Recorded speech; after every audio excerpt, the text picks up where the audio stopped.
Greetings and welcome to the 1-6 Scale, man. Proudly presents another episode of You Know What It Is, man. It is Comic Book Talk with Friends on a Monday. I'm your host, Lael Rockwell, for the 1-6 Scale, man, YouTube channel. Do me a favor, hit that like button, excuse me, subscribe to the channel, hit that bell notification so you're always up to date as to what we got going on over here on the channel, man. So definitely, I appreciate that. I'm definitely not by myself tonight. I got the crew here with me, man. What is going on with y'all, brothers? How are y'all? What up? What up? What up? What's going on, y'all? How's it going, everybody? Happy Monday. Happy Yeah, Monday, man. man. Happy Happy Monday. MLK Day, y'all. Yeah. Yes. Happy MLK Day to everybody out there, man. Everybody who's celebrating, everybody who just seeks for peace and nothing else. Thank you for being here with us, man, because we got a lot that we're going to talk about, or a few things that we're going to talk about here tonight, man. As always, Vinny, what's going on with you, brother? What's going on with you? Man, just recovering from the weekend. It was didn't go quite as planned. I had some snow in the way. That's just the way it goes now. If you're anywhere near the Central PA area or ever lived anywhere near here, we got this thing called the Farm Show. The Farm Show is this big, rural event where people bring their prize cows and animals, and they have vendors for all sorts of outdoor equipment and a whole bunch of farm stuff.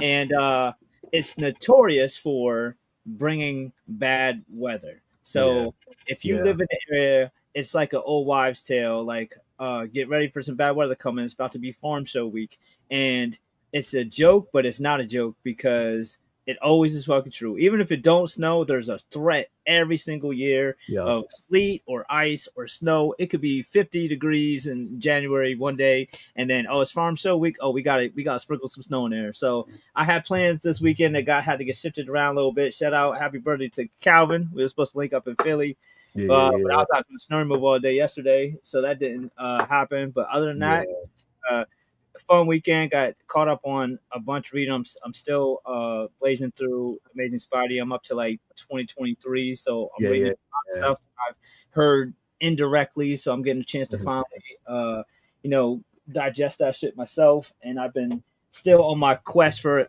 completing my Fantastic Four run, and I got one of my keys that I've been dying to get, and this is word. Let me see. Fantastic Four 20.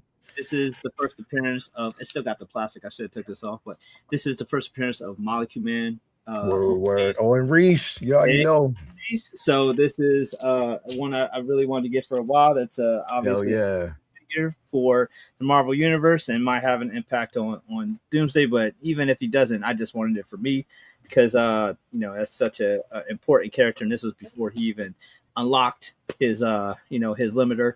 So. Definitely having fun catching up on those comics and just doing a bunch of other stuff around the house that I'm catching up on. So it's winter time, so it's rest, recovery, catch up on shows and comics and organizing projects around the house and looking out the window every 15 minutes to make sure we ain't gonna get no damn snow. So other than that, chilling. Yeah, definitely, bro. Brace, appreciate you. Thank you for being here as always, man. Next up, we got 51st Chairborne, bro.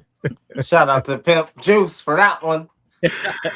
Yo, man, bro. Appreciate you, bro. Thank you for being here. What's going down? Of course, always pleasure to be here with my brothers and you there in the chat. Those who are just filing in and those who have been with us, waiting on us to go live. We always appreciate you. Hope you guys had a wonderful weekend. And just like Vinny was saying, really not too much of an eventful weekend, but it was my mother's birthday, so we celebrated, and then we made it as nice and sweet as an intimate as a birthday can get with just the three of us. So it was just awesome to celebrate my mother's 63rd birthday. And just to celebrate life and know that in the year that she had, to be able to celebrate her birthday again was very special to me. So that was a really great moment, and I'm just happy to have another day of life, another day to entertain, hopefully, and talk about some more good stuff happening in comics. Yes. We got a lot to talk about, man. So definitely thank you for being here, brother. as always, because you know it's always appreciated having you here. We got two other brothers in here, man. As always, we got Prop Wiz, we got Jay coming in, man. What's going on with y'all, brothers? How y'all doing? Another day, man. Another day. Yeah, man. Yo, Bloomer, tell you my happy birthday. That's my birthday twin, dog. Yeah, man. That's my That's pretty birthday sweet.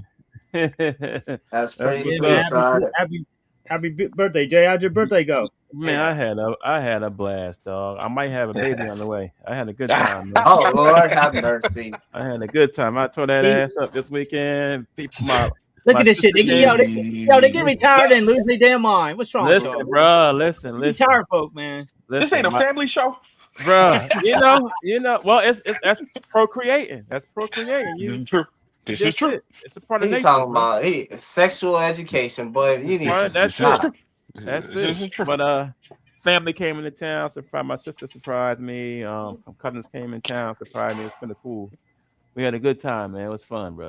But my birthday for the rest of the month. So I'm 50. So I got to celebrate all month long. So That's her. I got to enjoy it all Mary month. Catherine Gallagher over here. That's it, man. So I'm having a blast. Brad. Good to see y'all boys, man. Yeah, Definitely, man. of course. Good to be seen. Good to see you. Yes, sir. Yes, sir. Bro, definitely, man. So glad to have you here. As always, Prop, what's going on with you, bro? Yeah, man, chilling, man. Same thing, yo. Y'all have said everything. Oh, we did. Oh, we said everything. My bad. Yeah, y'all said everything, baby. I can say it differently. It's gonna sound the same though. Yeah, bro. Yeah, man. Shit. Nah, It's man. been so glad to have you guys here in a level of doubt. escape. No doubt. Escapism. Yeah. Escapism is a big word, bro, It because works. It works. I think we need it. I think everybody needs it right about now, bro. No However doubt. you can 100. find it, 100. however you can get it, bro, because it's a lot happening. But definitely thank you, brothers, for being here. Mhm. Thank you guys out there in the chat for definitely being here with us. Now, before we get to y'all, of course, we got to pay homage to the places where we get these collectibles and have our stuff in here right now. As we always do, starting off with, you already know what it is, man. Vincent Dunn Art. If you haven't already, heading over there to his page, man. Again, if you go to Instagram, you can find a link to his store. Head on over there if you want to get the best in original art, Marvel, DC, Star Wars, Harry Potter, Lord of the Rings, anime, canvas, prints, vinyl art, reverse glass painting, sketch covers, variant stickers, different requests that you have. If you're looking for it, he'll always definitely make sure that you have what you need. Vinny, let him know everything that's going on, brother. Yeah, man. As you stated, all kinds of different genres, all kinds of different art styles, and different ways that can bring it to you for canvases and art, vinyl art, and all that good stuff. But commissions open if there's something that you want that you don't see, and 11x14s are at all times. Buy two get one free. So hit me at Vincent Dunn Art. My IG page has a link to the store, and just let me know what you need. I got you covered. Appreciate the shout out as always, bro. As always, appreciate that. And thank you for being here, brother. As always, also got to give a shout out to our guy, Underground Ray, over there at Underground Figures. If you're looking for the best in any type of figure, that's no NRD. Shipping and handling is definitely reasonable. Sign up for that newsletter so you're always up to date as to what's going on over there. Create yourself an account because you never know when it might be free shipping or a discount code on a figure of choice. Hit him up. He'll definitely take care of you. As always, man, we definitely appreciate that. Also, got to give a super duper shout out to our guy Ray over there at Hawk Wars Toys. It's Hawk Wars Ray, proud sponsor of everything that we got going on with at the Figure Flex Friday Facebook group, and your one-stop shop for in-art collectibles. As always, man, hit him up and he'll definitely take care of you. As always, also we got to give a shout out to Brian Wong over there at Mod Case, Mod Space. If you're looking for a credible display option, hit him up. He'll definitely take care of you. I have the mono, but you can get the display option, your choice. My man is always there to take care of you, to make sure that you have everything that you need. Hit him up and he'll definitely take care of you. As always, also, we got to give a super duper shout out to our guy Jacob over there at Comic Relief Comic Collectibles. If you're looking for not just 1/6 scale figures, but you're talking about source material, hit him up. And he'll definitely take care of you as you always need. And also, last but not least, got to give a shout out to El Deluvio Tina Cruz over there at Facebook and Instagram. Again, if you're looking to take your figure experience from here to there, hit her up and she'll definitely take care of you as always. Let's see who we got out there to chat with us, man. As always, who we got out there? We got the one and only Malika Bay, man. Thank you for being here. We definitely appreciate you. Mark P is here. Thank you for being here. Collectives Rain is here. Thank you very much for that. Who else have we got in the building? Pedro Lopez is with us. Thank you for being here. Ghetto Yoda's in here. Thank you for being here. We got Amber May. Thank you for being here with us as always. Striker 47 is in the building. Thank you for being here. Evangelium's in here. Thank you for being here. We definitely appreciate you. My man, One Angry Hermit is in the building. Thank you for being here. As always, we appreciate you. Do Guito is in here. Mauler is in here. Thank you for being here, man. We definitely appreciate y'all, man. Now, Benny, I know you haven't seen the trailers, and actually, the way shit goes on the internet, man, I don't think anybody can escape any of the shit that's happening. Where there's pictures that pops up, you can't escape it. Yeah, it's this in the way the Russo brothers have painted this thing is that they weren't trailers, but they were story beats, right? And this is what he says. But yo, each individual trailer, the amount of time watched amassed over 1 billion, bro. Yep. 1 billion. If I was like normal and watched all the shit, and this guy's love to absorb all the trailers and teasers like most normal people, y'all really eating, because it's a beautiful it's a beautiful strategy to come at it.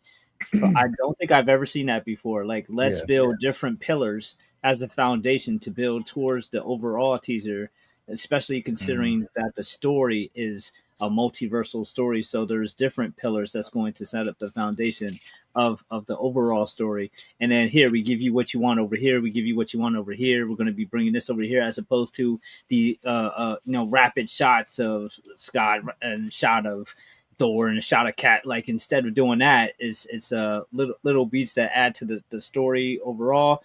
I look forward to going back and watching them after the film comes out to see how they build it up, because I do that. I do always watch them after the fact, because I do respect the art of putting together a trailer together to build anticipation for the film. I just wish there wasn't so much content that we're getting. Something like this, it's one of those like necessary evils where they truly feel like they're in a situation where this is what's going to be required to kind of pull as many people back into the Kool-Aid as possible, because a lot of people have moved on to other drinks. Well, let me ask you. Oh, ooh, that's a nice analogy. Hey, are those trailers shot for this, what you guys are calling pillars? Because when I read it, it made it sound like this wasn't necessarily even in the movie, these shots. Didn't they? And to be honest with you, some of the trailers, in my opinion, weren't Marvel level. Like, some of it looked mad. Like, people added AI in some of the videos initially. Yeah. And when I saw the real thing, it was like, bro, if you had told me it was AI, I would have believed you for the Thor one and the Captain America one. You know what I mean? It wasn't shot very well. Because again, like, with you. Obviously I didn't see them, but people were explaining them like they were added on after credit scenes for some of those other movies. Right. But I don't know if that's something that they plan to like add in another, or that's just like a way to describe what it's like. Like, this is exactly. It's like an added scene to Endgame or whatever. I hear that. So that's what I would say. So then that film would be different in terms of not watching the trailer. Right. Because I question that ever since they switched out the Hulk and switched out, took Spider-Man out of the Civil War. Ever since then, only with Marvel, I always question the not watching the trailer, because then the trailer is, I know you said you go back and watch it, but then it's like, okay, this trailer is a completely different experience. Yeah. And because the Russo brothers are doing that, they're proving that they want you to enjoy. The reason why you're not watching the trailer is because you want to enjoy the movie a certain way. And I feel like the Russo consider that when they do their advertisement. You know what I'm saying? I will always respect them for the and fact this one that seemed like they took it a step further. Bro, I will always respect them for the fact that we did not see Giant Man in the Civil War trailer until like a month. Giant Man either, right. After that, we didn't see Spider-Man until like a week before. Yo, had Civil War dropped this year, that's the opening fucking shot. You know, right. Like, so I always respected that they saved that, because when he fucking hit that button and blew up, couldn't tell me nothing. I was like, thank you. Thank you. Yeah. That's all we needed. I think so. The way they're painting this is that the trailers themselves, well, no, they're not even calling them trailers. They're more associated with like epilogues or just little pieces that are thrown there. But also, if you watch some of the stills, like one of the main things that stuck out to me was the still of Shuri standing in the desert. You can tell in the background when you see how blurry it is, you can tell that that's doctored up. There's certain things that they don't want us to see. There's certain things that they're not really showing. And I'm like, yo, well, why don't take, because again, the only way you can see half of this stuff is each week. Now, here's the thing, and there's the one thing I agree with John Campbell about, bro. Marvel knew damn well that these shit, you don't leak it, bro. The person who leaked the trailers was sitting in the same seat and using the same angle with every trailer that was leaked, right? So Marvel knew that shit. They knew it was it was eventually going to come out. There's no way that you can hide that shit because that's just the way it is. You know what I mean? They knew that was going to actually happen. But again, they're saying, and the strategy worked. You're talking about over 1 billion views. And on top of that, they're projecting that this thing can actually make over $2.5 billion. This is what they're saying, that it can possibly hit over $2 billion. Nobody's saying that it actually can, especially as much hype a year out or a year before. I mean, it's bound to definitely to happen in the way it's supposed to. My fear is, again, if we're already doing that and you have all these motherfuckers talking about they know this, that, and the third, the script and all, eventually all that shit's gonna leak online within a few months.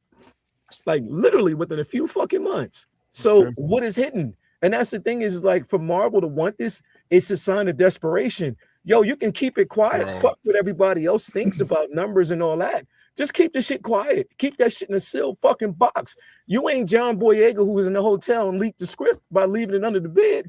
You ain't that type of individual. You know what I mean? Disney will snatch your trailer material content if you're selling lightsabers. If you got a fan Star Wars film, Disney will snatch that right off the internet, bro. Yeah, I've seen it happen. Seen it. And the frustrating thing is, you got to think with the fuck it, I'll just stay at home culture that we have now with films, especially when they get to put to streaming or VOD within 30 days, 45 days of dropping. You would think for every one person who's going to hear, oh, this is happening, I'll be there. For each one person like that, it's gonna be like, oh, all right, cool. I already know everything is gonna be happening. All right, cool. And I'll just peep it when it gets to home. It's half of it's online anyway. Now I can talk about it. I can be part of the conversations online because half of the game is people want to be part of the conversation. It's motherfuckers who never liked Stranger Things and had nothing but shit to say about Stranger Things because that was the trending thing that was going to get you. You say anything about Stranger Things on a tweet, you're going to get views and clicks and hits. It's going to be popping. So that's what's going to be going on with this. So people can be engaged in the conversation because half of the shit's out there. They can speak their little piece on it without even planning to go see that shit. So it's just like, how much of this shit can you put online without people just going, y'all gave me the whole fucking film. I'm going to just check this out on Disney a month later and I'm cool. Why do I got to go spend $20 on it? Because that's what it's going to be. It's just a very polarizing strategy to give so much of the film away because, I mean, we're still a year out. There's a year more of this shit to go. And I think there's still one more. Because it's still probably one more of the teaser joints left, and then you got the trailer cycle, which will begin with probably the Super Bowl, which will be probably 2 parts because they're not going to put a 2.5 minute trailer during the Super Bowl. They'll put a shortened version of the trailer, and then right after the Super Bowl, they'll release a full one, and then you got probably trailers in the spring and another trailer in fucking summer, and then probably another one in the fall. By this time December gets here, there'll be 16 to 25 minutes of this shit online. Because it was supposed to be seven shorts. And I think they only put out. I heard 4, 7. 5. Supposed to be 7, and then like 4. 5. We got like 5 or 4, I think. So it was like 3 more to go. No, there's 4 now. It's 4 now. So it's supposed to be like 3 more. Thor, like Captain America, X-Men, and Wakanda.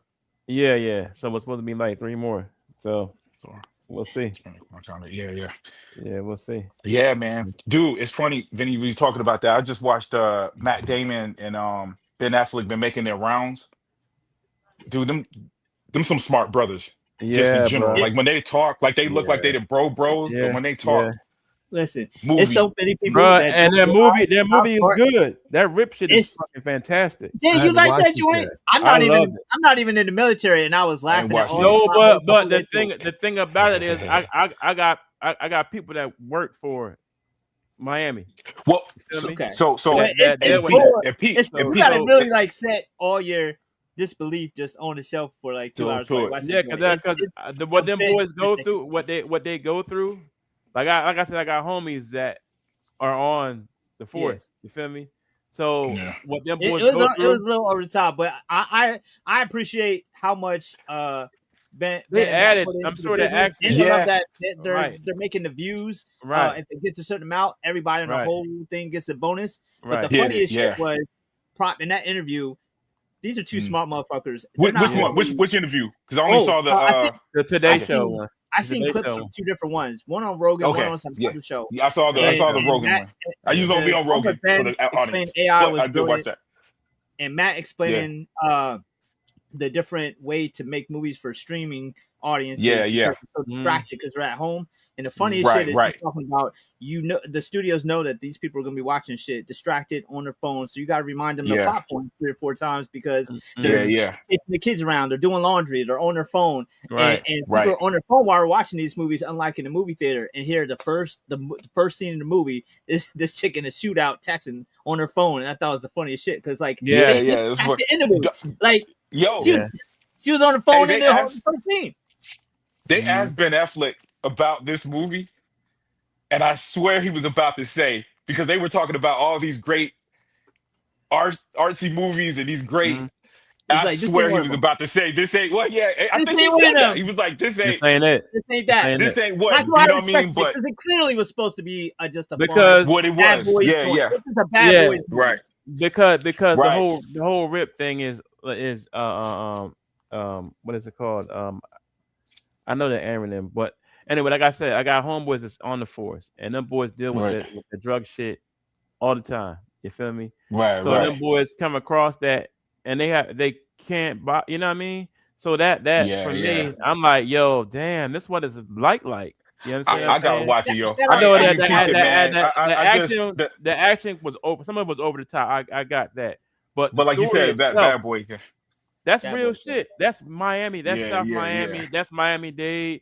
That's fucking Liberty City. That's all that shit. That's real, dog. So I know people that Yeah. been through. That's why I enjoyed it because the shit was real life to me, except for like some of the over the top stunts. But I got cats Yeah. that no, bro. I had to watch 2 million. I had to watch a mill go by. We had to put it Yeah, all yeah. over. I Yeah, said, yeah. God, what? He said, bro. People that have seen Yeah, I this gotta kind check of that money out, bro. before. Yo, it's good, bro. I enjoyed it. Dude, Shout out, but like Vinny Supergirl. was saying, man, I think the how they were talking about movies, 'cause I also like how they talked about the theater, Yeah. how theater movies you Yeah. can't leave, so we can, to your point, we can have 20 minutes of dialogue before the action starts back in the day Yeah. with certain movies. Yeah. You know what I'm saying? Like you would be Yeah, able to yeah, sit yeah. down Yeah. and watch, bro, Christopher Reeve Superman, dog. I remember Right. as a kid, that felt like hours before you got to see Superman. Yeah, yeah, It's yeah. an enjoyable film, you know what I mean? But Yeah, but I yeah. remember that, whereas in now it's like, yeah, you're at home, change that with TV Star- and cap because there's with so much Star- stuff with on there. Star Wars too. The beginning of the Star film with Wars. the, Well, at with the least Star word Wars one, started with the with the some words. a battle yeah, scene. yeah. Yeah, Right, you know what I right, mean? You see right, Darth right. Vader first thing. So, Right. but yeah, right. for sure. Right. So I don't know. Yeah. I thought it was dope interviews, man. I think I sent y'all, Jay. I know I sent you the yeah. I watched Ryan it. Coogler interview was real dope too. Ryan Coogler, James Cameron, Yeah. that director's Yeah. roundtable was Yeah. phenomenal, bro. Yeah, Even old yeah. girl talking about Eternals, man. Like, Yeah. I feel bad for her every time I see her talk, dog, because she got a love for, you know what I mean? Like that movie was good for her. You know what I'm saying? Like it was a good experience for her. Coogler is going. He's about to blow up this year. I think even more. Oh yeah. His trajectory right now was like just unfathomable, bro. He's gonna be in another galaxy soon, dog. Like he already is on his way. You know what I mean? So he's there. I mean, anytime you yeah, can make he's there that deal, now, bro. that he made, you got to be in a place where you done made them some money. You know what I'm saying? Yeah. So, and that was the interesting thing, seeing him at the table with James Cameron. You see the beginning, and then you see where James Cameron can make right, you know, a $400 million movie, right, 4-hour movie, and F y'all. You know what I'm saying? Because he done did more of them, but have the seats but he's full. right there though. Yeah. Yo, have even the seats full for 4 hours, for sure. And even James Cameron turned to Ryan Coogler and said, "I want that deal, like whatever that deal you got." Yeah, but I you know want what? that. I'm just excited to see what he takes from Sinners into Black Panther 3. You know, all of the learned lessons and experiences. I'm really excited for that. Well, I got his litmus test though with Black Panther 3, even basically with Sinners, his litmus test was the beach scene in Wakanda Forever. That was his litmus test and that's what basically in the conversation that he had was that's why he wanted to shoot with that particular camera for Sinners. So if you see that, and if he can take that same momentum, because here's the thing. When Ryan Coogler is in his bag, when he's writing and he's in his bag and he's basically pouring in, and people got to basically remember that for Wakanda Forever, that man wrote 2 scripts. He had to revise the first script because, again, the script that he gave to, Chadwick didn't read because of his condition, or he couldn't read it because of his condition. For what he did and the revisions that he made, I still think Wakanda Forever was a dope ass fucking film. I loved it from the beginning to end. I had no fucking problems with it, but I know other people did. But I mean, I'm saying for what was on the table, and just imagine what we have gotten if he was allowed to really flesh out the vision that he started with. And we know that. So this is what I'm saying. Let that man cook. The next film, he's going to really cook and give us something completely fantastic. But again, I always felt like Black Panther 2 or Wakanda Forever to me felt like a funeral, you know, like we were saying goodbye to a friend. So it's hard for me to say like that was a day. We don't ever say like that was a damn good funeral. Like, man, damn. Like, we say that was a great homegoing experience, and we always remember that. That's how I take it. But that's just me personally. No. That's not personal, bro. I'm gonna tell you because I've heard in our community, I hear the recast. That's only in our community, bro. Parents, brothers, everybody else. Because you got to remember, this is $1 billion movie. This is bigger than us. That movie was bigger than us. Right. So for them, it was a going away. I got phone calls when he passed away. You know what I'm saying? Black Panther. In fact, I heard it from family. You know what I'm saying? My brother called me. He was like, "Yo, man, Black Panther." Didn't even say his name, bro. Black Panther passed away. You know what I mean? So that movie was it. You know what I mean? We just got to get back rolling. Some of the recasting and stuff, all the stuff that we wanted, that the comic book fans wanted, we can still get. You know what I mean? Like you say, that little piece of art stands as a goodbye to him and an honor. And it wasn't a punk of a movie, bro. Some of them scenes, them underwaters, old girl floating, Angela Bassett floating in it. Some of them scenes were freaking gorgeous, bro. The most underrated person in Hollywood is the PR person, because do you know how much better of faith that people would have in them if they said, "We do not plan to recast him now," but that's not what they said. We don't plan to recast. That is why there's so much problem, because otherwise there's so many so many hashtag recast T'Challa people like myself who would have been like, I'm one of them. Quiet if they said, let it breathe. Right. Of course. They didn't say that. He didn't say that in the beginning. They didn't say that. They said, nah, that's Feige said, silencing his voice and that's true. Black Panther's voice and every other project, chilling on him in the comics, chilling on him in their animated joints, like in video games, suppressing Black Panther everywhere you can, just hyping up Shuri, which is not to take nothing away from Shuri, but it's y'all. It's like the way if somebody could have just stopped them and been like, "I know y'all emotional. Let's just say we are taking our time and going to give respect to the family and to the legacy that he's left behind, and we have a different story to tell, and we will, we're not going to be worried about when we're going to if we're we're not going to be worried about the recasting issue right now. That'll be a topic that's later. what they could have said. But that's what they they didn't say that. Right, they said they didn't no, say, we will not, we aren't recasting T'Challa. Right. And they I've always come on, yo. Imagine if Christopher Reeves died and Warner Brothers said, "Oh my God, Vinny, we're not recasting him." That boy read my mind. It's not a one-one comparison. It's a completely different thing. But nothing. But never say never. And never. Hey, that's a horrible example, man, because they did recast Michael Keaton. Michael Keaton's still alive. But the thing is, that's what I'm telling. That's what my whole argument was. Horrific. That's what my whole argument was about. They just said not right now. They've had 20 Batman. They've had 8, 9, 10 Supermans. They've had fucking more than one. Not at that time though. Look, Leo makes one Black Panther very often. The cast would have had a very hard time if they had recast him in that moment. Got that. Now, if they came out and said, "Look, man, we ain't trying to put the cast through. We're casting him right now. We're going to go and do this story here and then figure it out. Back.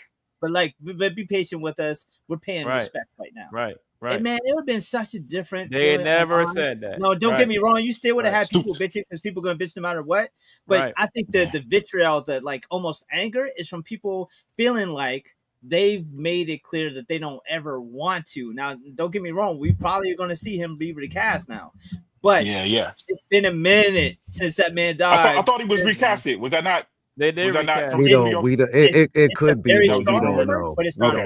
We don't know. Okay. But here's my thing though. But here's this is what I'm saying, because I'm looking at it from two totally different perspectives. Because recasting is something that we want, and we know that. You know what I mean? That's something that we have been talking about for years. But the problem is, in that moment, especially in that moment during Wakanda Forever, it wasn't just the cast that was like, "Hey, right now is just not a good time." They had already said, and the statement out there was, there were a lot of actors that was like, "Nope, I'm good at this particular moment." More so to be like, because even the other actors ain't ready. So not right now. Just give it time. Not right now. Not right now. And they weren't ready for it. Bro. All you had to say was the phrase "not right now," and it would have been way better for fans to digest than saying we're never going to do it again. You know what's funny? You know why they didn't say? You know why they said "not right now"? Suits, baby. My favorite word, suits. We making a movie right now. They making $1 billion. We about to make one of those. It'd have been better if they would have had a story with him being off planet somewhere or something like that than killing them off. Yeah. Don't say that. Yo, it still goes. Yo, you just made me think they probably would have had the scroll story or something. Probably, man, it would have been something stupid, bro. Had to be off planet somewhere or something. Yeah, man. Completely. The funeral, okay, I got it, but come on, bro. That was just. I want to point out that Disney ran into that twice too. Princess Leia had the same thing. Where they were like, "We're not going to redo her digitally." You know what I mean? And I don't know if I agree with that, because sometimes I like the digital. You know what I'm saying? Like, but now, my last thing. My last thing, remember Carrie Fisher by is fucking her floating around in space. Like, come on, bro. Yeah, bro. Yeah, man. They could have. So, but they ran into those two issues. Yeah. I remember hearing the Black Panther, them saying not recasting, and my mind instantly went to Star Wars, where they said the same thing. They said they weren't going to recast her and they weren't going to do the digital thing, and I think it's just because they didn't have no experience. I don't think they knew how the fans were going to react to something, because you're right about even when Hulk was recasted. I think superhero movies particularly, of course, we got 24, 25 something James Bond movies where you had so many different actors, so we were already trained. But this Marvel thing is new, where we done went 10 years, we done went all these years keeping this cinematic universe. I think that was the first time since Boris Karloff and them, right? It's the last time something like this happened, and it wasn't at that level, was the Monster Universe back in the day, where Bela Lugosi was always going to be playing Dracula, saying Wolfman. Lon Chaney was going to be playing Wolfman. Exactly. You know what I'm saying? So we're having that universe where we don't know what's going to happen. You know what I mean? So I think it was all of that. You had people that didn't want to do it, and then there was people that didn't know that people were going to be that angry or how they were going to be when it came to this thing that has been so consistent. Because in comics, bro, the character itself never dies unless it dies in the comic book, whatever. But it still comes Right, back. Right. Same thing with movies. The actor died. We miss him. We respect his craft. We respect what he did. Right. I get that. But the character didn't die. Black Panther didn't die. So but we haven't been in a place where an actor has died playing something this big, unless I'm missing something. You know, we've had people move on. Somebody in the audience said, "Nah, he wasn't." Yes, Thunderbolt Ross was not a big character. He wasn't as big as Chadwick Boseman, bro. I'm not saying he was. I'm not saying the actor was. Bro. He wasn't even big as Brandon Lee when Brandon Lee died during The Crow. He was nowhere near. And they replaced him with a bigger actor. He's a key character in this universe. He is. Bro, and they replaced him, and nobody batted an eye. Nobody batted an eye. But wait, Jay, you know what? I'm glad. Wait, hold up, though. Daredevil. Hold up, though. Listen, though. Right? Hold up, though. Listen to this, though. Hold up. This is what I'm saying. This is my key point right here. Heath Ledger. Yeah. It was supposed to be in Dark Knight, the third Batman Rises. He was supposed to be in that film, and they never recast. They were like, "No, we're not doing it at this particular moment," and they moved on to Bane. They told that particular story. How many years did it take us to even get another Joker on the film? Yeah, especially we didn't get another Joker live until what, the Justice League? You know what I mean? Or the Suicide Squad. The whole verse was rebooted though, so there's never been an instance where the continuity was continued. Right. Right. It was never my point was they did not recast him for that next film when they had already had plans on doing it. It had never been done. With Chadwick, here's the problem. We're talking about this, and keep in mind, bro, like the closest people to him were three: Michael B. Jordan, Ryan Coogler, and Letitia Wright. Those are the three main individuals that were the closest to him. Now we say recast, and I get that, but bro, how do we know? I think for us, it needs to be, because again, we're going to get another Black Panther. We know that we're going to get another T'Challa. That's going to happen. My point is that, man, if you watch interviews now, if up until this particular day, interviews now, Ryan Coogler, Michael B. Jordan, Letitia, when they speak that man's name, there's a tear that drops. They still aren't over it. Like, they still can't get over the simple fact that they lost this man, especially for somebody like Chadwick. I mean, like Ryan Coogler, who talked to this man like almost every single day. Even when he basically presented him with that second script, they said this man went all the way. When he told him what it was originally, he took his family, him and his family, went over to the mines. They went over there in the rooms, and he was up there doing judo and all that jujitsu while he was there, and recorded it and sent it to Ryan Coogler. So Ryan at that point thought that, oh yes, he's going to be okay. We're going to be doing this and whatever. Ryan didn't even know that this man was sick. He had no idea that this man had cancer until he passed away. Imagine how that shit feels, bro. That shit is terrible. So because of that, it's not to say that this character won't be recast. It's just in the moment, we got to put ourselves in the space of these individuals who are right there in front of them. Because I guarantee you, Jay, I'm going to tell you like this, bro. God forbid, and I'm just saying this, I'm using this as an example. If any of you motherfuckers on this show met an untimely death, I'm never doing this show again. And I'm telling you that right now. Because that's just the way I feel. Because I'm closest to you individuals. I stream with you guys every Monday. So when I say that, I have to put myself in a space, in that empathetic space of a person like Ryan Coogler who dealt with this individual, a person like Michael B. Jordan who dealt with this individual, a person like Letitia Wright and the rest of that cast who were with him every time, or almost through press runs, through all of this stuff. So I get it. They probably had plans. And yes, motherfucking Kevin Feige and the rest of them suits could have said that shit differently. They could have said, yo, we're never gonna, they should have never said that shit. That was dumb. Because they knew where the money was. And it could have been a way, but I'm just saying be empathetic doing that. When Ryan Coogler said it, I'll tell you what, when I watched the interviews, when Ryan Coogler said it, it was specific to that movie though.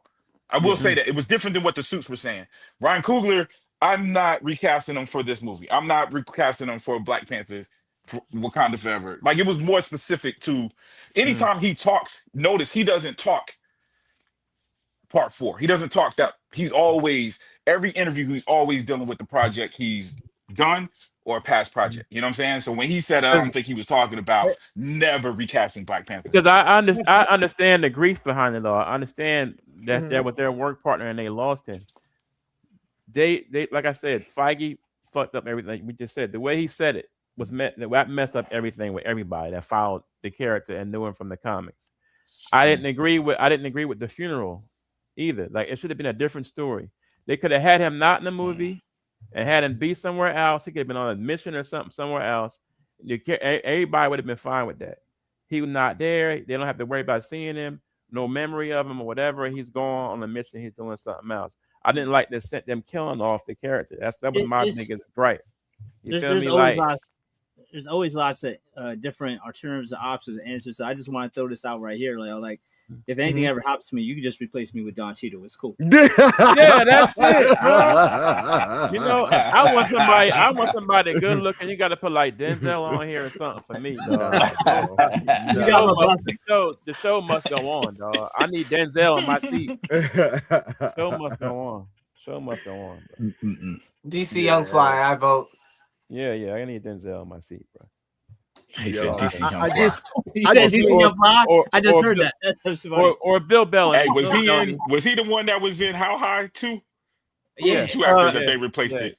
Yeah, not cool, bro. Bill Bellamy would be good for me too. Protest. Bill Bellamy be good. Be a good replacement. I could see that. I could see yo, that. bro. Hey, yo. What if, bro, what if? Hey, yo, Jay. What if? What if? Bro, I swear to God, if my AI P Diddy in your space, you would come back from the dead. I would come back and get your ass, dog. I would. My spirit would be divided in every figure behind you right now. I would divide my spirit in all that figures behind you. It would get your ass every night. Not P Diddy, bro. That's the worst.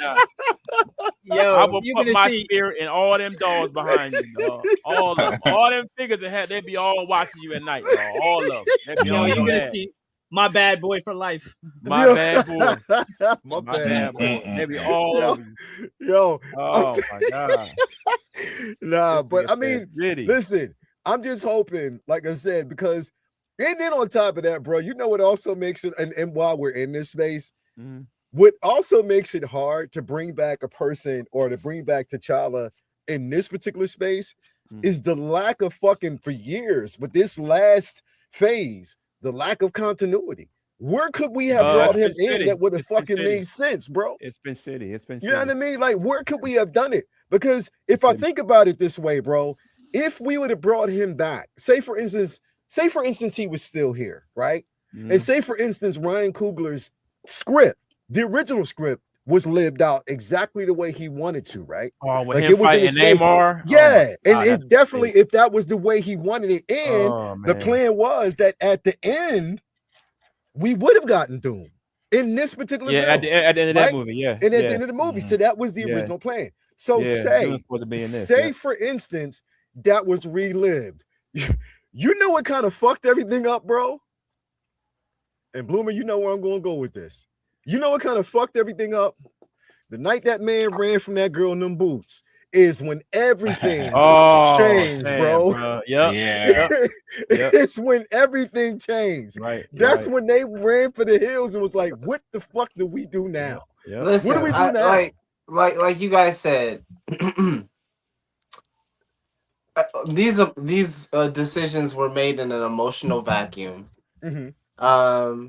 I don't think any of us, we can only just infer from what we see and what they've actually said in interviews.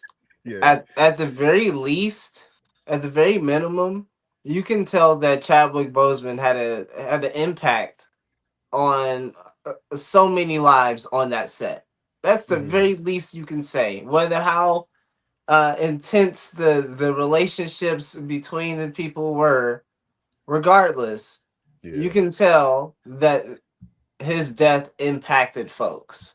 And there was a lot of shock that came with that. doesn't make it wrong nor right. I'm just giving you the nuance in terms of why the decisions were made. Like, I think they're rounding base on that.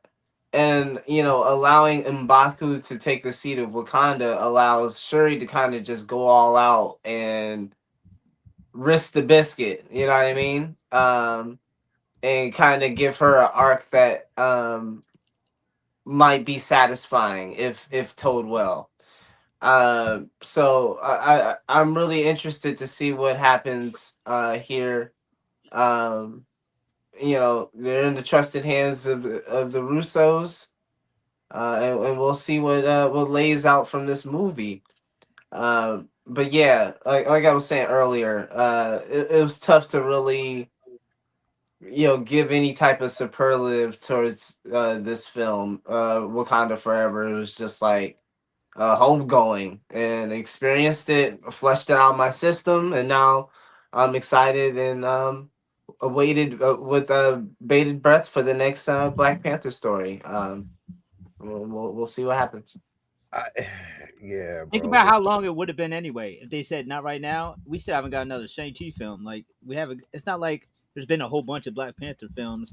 They could have had all this time as just stress free by saying not right now.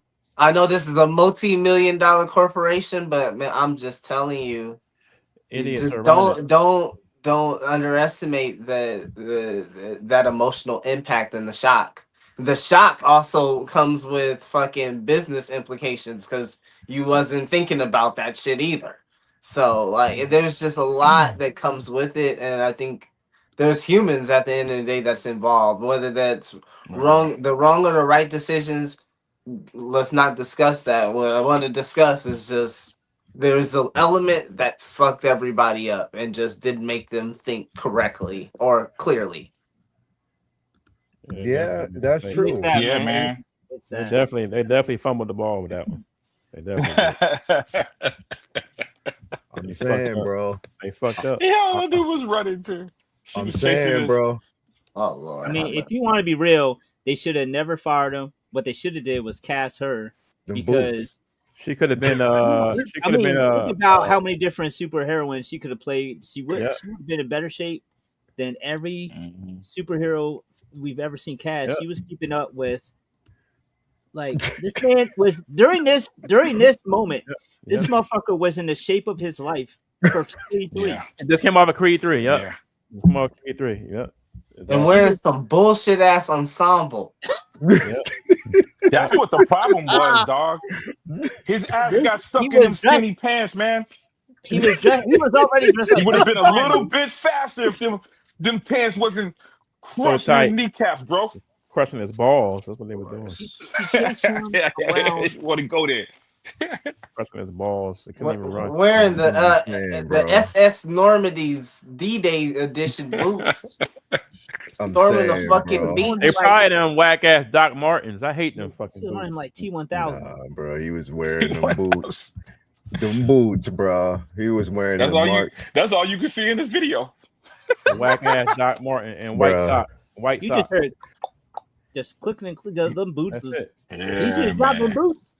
Bro, he was wearing the Mark 7 Who Booty specials, bro. Them boots, they made for walking. Them boots made for walking. But I'm just saying, I'm using this as an example, bro. Like, if we would have gotten Chadwick in the movie that we wanted, if we would have got him in a Black Panther 2, you know what I mean? Like, where would that have fit in the current in that continuity? And again, like, just think about it. And I don't think we've even had this conversation. Like, where do you? And I'm gonna ask you this, Vinny. Where do you think we would have been? I use this as an example. Where do you think we would have been in the shape of the MCU? Because now that I've seen Quantumania, it was the dumbest idea to have Kang in that movie. Oh, yeah. If Kang was your big bad, then starting him off in Quantumania with a script that was lackluster, that failed, that even you, I mean, they were talking about how this shit was pieced together and re-edited so many fucking times. I believe because the story had changed and the dialogue had changed and it was so out of place. If you as execs know this shit and you know that your marquee fucking character is Jonathan Majors as Kang, what the fuck, bro? It's getting beat by ants. Yeah, it's really. I mean, they So what would it be? almost like they wanted Ant-Man. to Right. introduce him in a different way than they did Thanos, and not just have him like come in and just be this powerhouse, but they introduced him in a way that made him talk all the shit and then lose To ants. without his power. But they didn't. You never seen him with his power, so you never really seen why he wasn't himself. Like you never seen. It's like if they built up Iron Man for movie after movie, and then when you finally see him, he's Tony Stark stuck in having to make his shit in the lab with spare parts, and then having to face like a Thanos or Hulk or somebody with just that suit he made in the cave, and then getting his ass whooped. And it's like, what the fuck? You said he was the smartest genius, weapons builder in the world, and it's like, well, this isn't what he's usually like. But that's how you introduce him, and then you have him get beat by ants, and then the whole thing is supposed to build up to something else, and they acted like they're surprised that people weren't blown away by his, power, and it's like y'all set him up. And the frustrating thing for me is, and most comic heads, is we know how powerful and how dangerous he is, and at the same time, we know how great an actor Jonathan Majors is. So we know what to expect and what we could have got from Kang Dynasty, but the average person is like, all right, what were y'all really leading up to besides somebody who's a great actor? Like, who is Kang? Like, he just tells us that he beats the Avengers in this timeline, that timeline, but then we actually see him fight. He's fist fighting fucking ants. Paul Rudd. Yo, ants have the strength. They can lift like 10 times their own body. Stop. Okay. Yo, I tried to look it up, to see what it scales up to, but it was a bunch of nerds talking. I couldn't follow. You got Kang could have erased them from reality. It would have been a different story if they just simply had him. Clearly he didn't have his tech, and at the end of the fight, he just gets free. He escapes at the end. That'd have been such. Bro, I just think he was in the wrong fucking movie in general. Bro. I did not even take out Michael Douglas, who doesn't even want to do any more of them. I like the Michelle. He's 90 years old. He could have killed him. I like the Michelle Pfeiffer scene though. You couldn't kill Michael Douglas off. Like, that make no sense. You couldn't have. Bro, if he steps on another set of a movie, he might wither away. Please stop. It's like, let him go away. He looks good when he steps on into movies though. When I see him in interviews, it looks like he's almost there. But in the movies, we need to throw his ass in one of them goddamn things that they had in Bespin. They put Han Solo, the carbonite shit, slap his ass in there and save this motherfucker, bro. It's too late for that. He would never put Harrison Ford back in the that carbonite shit, freezing. God he damn. wouldn't survive the carbonite freezing, bro. No, man, throw him in the fucking Fallout vaults, shit, fucking cryogenesis. Save these motherfuckers. Mickey Rourke too. And then he's too old to start the training. The shitty part is, like, nothing has happened that would have involved Kang anyway since then. They had this beautiful, this like huge break where all these different, like self-contained films have happened since the biggest, most controversial films like Wakanda Forever and Ant-Man and Multiverse of Madness. It's like after those films, everything since has been like a vacuum where it didn't really like any kind of issues that you had where y'all needed people to just chill out. Yeah. Think about it. The time from the Jonathan Majors case where they were worried about backlash or public opinion, by the time this, let's say Doomsday was Kang Dynasty and Kang Dynasty was about to be the next film to drop, ask 10 people on the street. I guarantee you 8 of those people have no idea what happened with him legally because Warner Brothers took advantage of the fact that the average person had no idea what the fuck happened with Ezra Miller, but but Marvel couldn't have the faith in the people not knowing. I mean, we got we got a news cycle where there's something ridiculous and fucking unbelievably crazy that would have been a 6-month news cycle happens literally daily with just the president alone. So you mean to tell me in 3 years these people wouldn't have forgot what the fuck happened, like some a domestic dispute 4 years prior? They could have fucking kept him, and they could have fucking just like waited to die down. And by the time we got to December 2026, nobody would have remembered that shit except us at all. That's that old school way of thinking, bro. They haven't caught up with. No. Bro, you know what another problem they had during this time too is how much effort, how much they lean into the overall story arc. Because you forget they were building the Tesseract. We didn't know the Tesseract was one of the stones.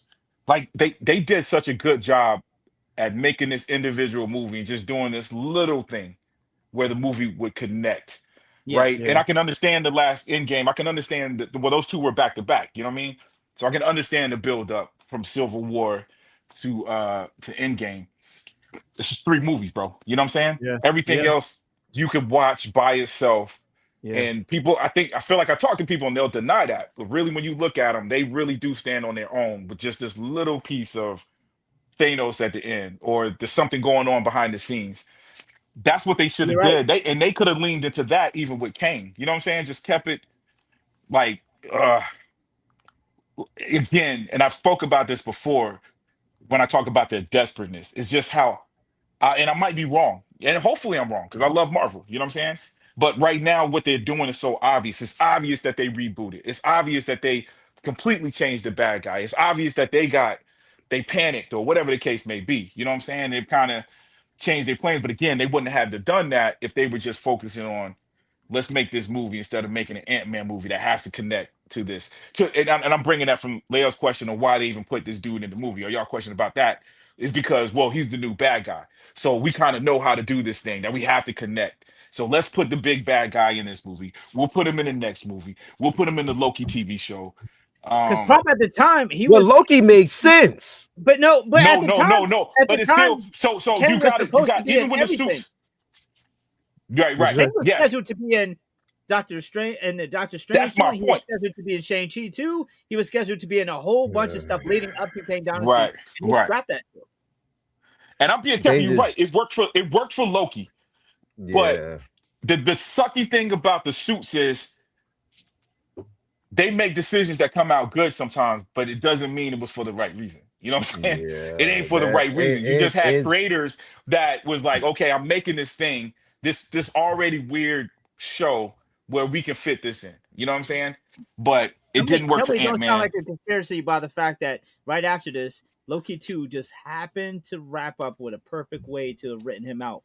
Because the way that the story, the King of Stories ended up was literally taking away Kang's, tree of his role, his time, right? It led them where he beat Kang in that moment before they even technically fired him. It's almost like, it's almost like they knew shit was going on and they wanted to write themselves out before it even got to anything.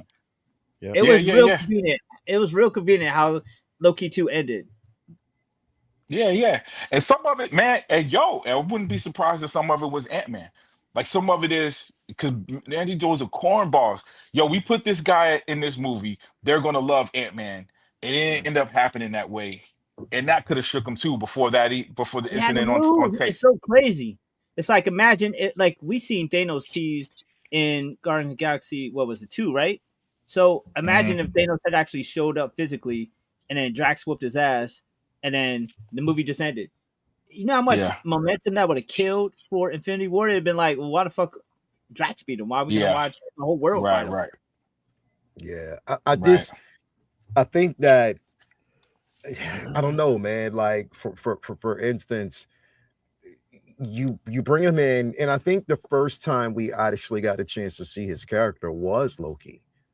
It was at the end of season. It was more. It was the second episode or the second to the last episode that we got a chance to see him. I think it was the last episode. It was the very last episode that we got a chance to see him. The apple, right? And the setup for that was so perfect.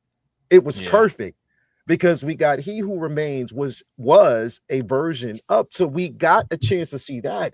And I'm thinking, okay, you set the mark when he came in. It took that story to another level. He was incredible. It was an incredible performance. And then you introduce him in Quantumania, where the entire film, since the credits stopped rolling in the very beginning, bro, the entire fucking film was a joke. Yeah. It was a joke. I like the way he acted, though. I like the way he acted in Ant-Man better than he was the only good part. It was joke, nonsense, bullshit. Oh shit! Everybody, shut up! Kang is here. Right. Bullshit. Oh shit! Kang's back on the screen. It was just like, yo, go away. Just we want to hear Kang. That's how it was the whole film. Yeah. And I don't know. I he was the only thing that made the film even watchable, man. To be honest with you, Yeah. I like Paul Rudd. I don't know. You know what? I'm a little different. The movie sucked. The movie was bad. I like Paul Rudd too. I like Paul Rudd too. 1 and 2 were good. He's an enjoyable human to me. You know what I mean? So it's like I can watch it for 2 hours in a digital mess. You know what I'm saying? But the first 2 were good. The first 2 movies were good. Were perfect. This last well, that's what I mean. He didn't change certain elements. He didn't change from that movie. Michael Douglas didn't change from this movie to this one. You know what I'm saying? It was like the only thing was you put him. You got this digital world that is unsettling. Your mind is never going to be grounded in this weirdness that they. It looked like trash, and they introduced a whole bunch of people nobody cares about. Yeah, right. But then the thing about the they recast Michael Douglas character, right? Like they could have had him go out on the Blaze of Glory, having fighting Kang, because technically, Kang did smash Janet. Yep. Oh yeah. I like those scenes too. I like the idea. It was implied. Yeah, it was implied that he smashed Janet. They had a relationship while they was in there. He smashed Janet. They were there for a long time, bro. Yeah. Right. You could have had him be pissed about that and fight Kang. You feel me? He could have died right there. His Blaze of Glory would have been done right there, and that would have been a reason to have some kind of sorrow impact the film, or some kind of almost loss. Right, he did it. He did hit it. I was sitting there. That would have been a better way. That would have been made the movie a little better, because he would have had that. To have him do what now? To have Hank fight Kang and die, because Kang would have been upset that Janet messed with Kang. Kang hit while he was there. Kang hit. It could have been, but here's the thing. So it would have been better. It would have been better emotionally, I think. What would have made the fucking film dope to me is if Kang whooped Scott Lang's ass. Right. And Janet Van Dyne pulled him in and just pulled him back. And as you pull him back, you can see that whatever closing in, Kang just saying, "I will see you again." And something just like let that. it go. And just let it fucking go, bro. That would have been better. That would have made for a better film, because again, it's not Kang being defeated, is that we see him at his peak. We see him where he is at. That's what would have made, and then it's a better way to segment in, because again, give Scott Lang PTSD as to what is coming, bro. What's coming? Lose. You got a character. Have him whoop it, get his ass whooped. Because you have a character like Kang that can erase you from time. He can erase you from existence, dog. Like, and not to even see that be used at all. Yeah. Come on, bro. Like that was such a letdown, dog. Like, and Majors is such an amazing actor, bro. He carried the film to me. You know what I'm saying? So to have some kind of ending like that, or something tragic happened to one of the main characters, like an older guy like Hank, would have been so much better, bro. Like, come on, bro. Ants, bro. Here's the decision. Here's something that I think about this all the time, and that still bothers me, bro. This is what made absolutely no sense. When they made Avengers Ultron, the choice was to make to have Iron Man, to have Tony Stark. Oh God, don't get me started. Wait. To have Tony Stark be the creator of Vision. Because Vision. They said, and this is what the suit said at that time, is that they did not want to introduce Hank Pym.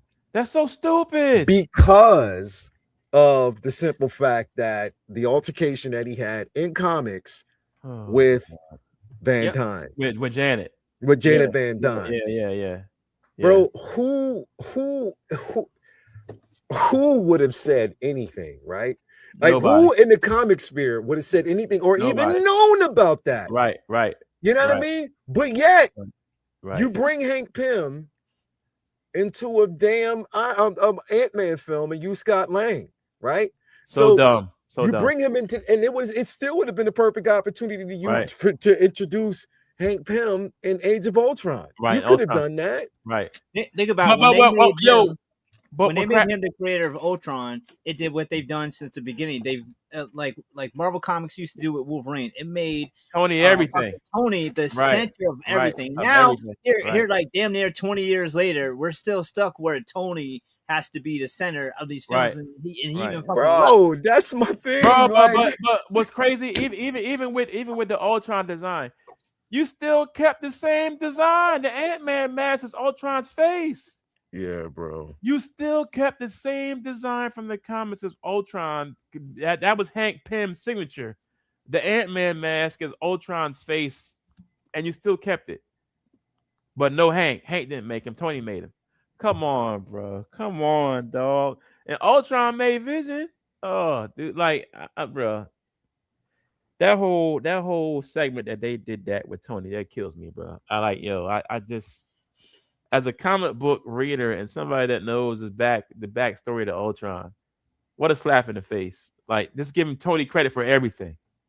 He just makes everything. He makes everything. I mean, and then we're back, like you said, full circle where Tony is still the center of the Marvel universe. Unbelievable. He's the real Marvel Jesus, Tony. Yeah, that's what it feels like. That's what it definitely feels like. I'm sorry, Deadpool, but he got you beat, man. That's what it feels like. He is the real. But I'm just saying, bro, like I'm bringing all this up because I want to circle around because we have continuity issues. Yep. We have the whole thing with Kang. Yep. We have, wrong people or films that he should not have actually been in. Yeah. This is where we're stepping into with Doomsday, right? Yeah. Because now that movie is going to carry a heavy load. Yeah. Because now you have to make everything that came before it make some type of sense. Yeah. Thank you, Blue. Come on, nigga. You know what I mean, man. Listen, everything that was out, every film that came out before, everything that came before it, everything. You know what I mean? Like, I feel like Ghostface right now. Bro. Word, like you can't say pause. Everything always saying pause, man. I can't say shit. Always saying pause. He didn't just say like load. He said heavy load. Like he emphasized on it. Bro, so come on now, cut me some slack, bro. That's a big ass backpack to carry. How about that? Exactly. It's a big ass backpack, a military bag that you got to carry full of shit when it comes to everything that happened before this movie drops. Because now, as a film, you have to explain it. You have to explain, okay, why is this particular character here? Why we haven't seen Shang-Chi up until this particular point? You know what I mean? Why all these other okay, now we're getting a new Falcon. Okay, so where do you we seen you in one film. Where did you meet the rest of these Avengers that were put together? Like, a lot of this stuff has to be explained in these films, man. And this is what I'm saying. Like, there's a lot. So I say that to say this. Is Doomsday going to be a good film? I think it probably will. But I think, again, tempers, you have to temper those expectations a lot because we haven't seen it yet, and there's a lot of explaining.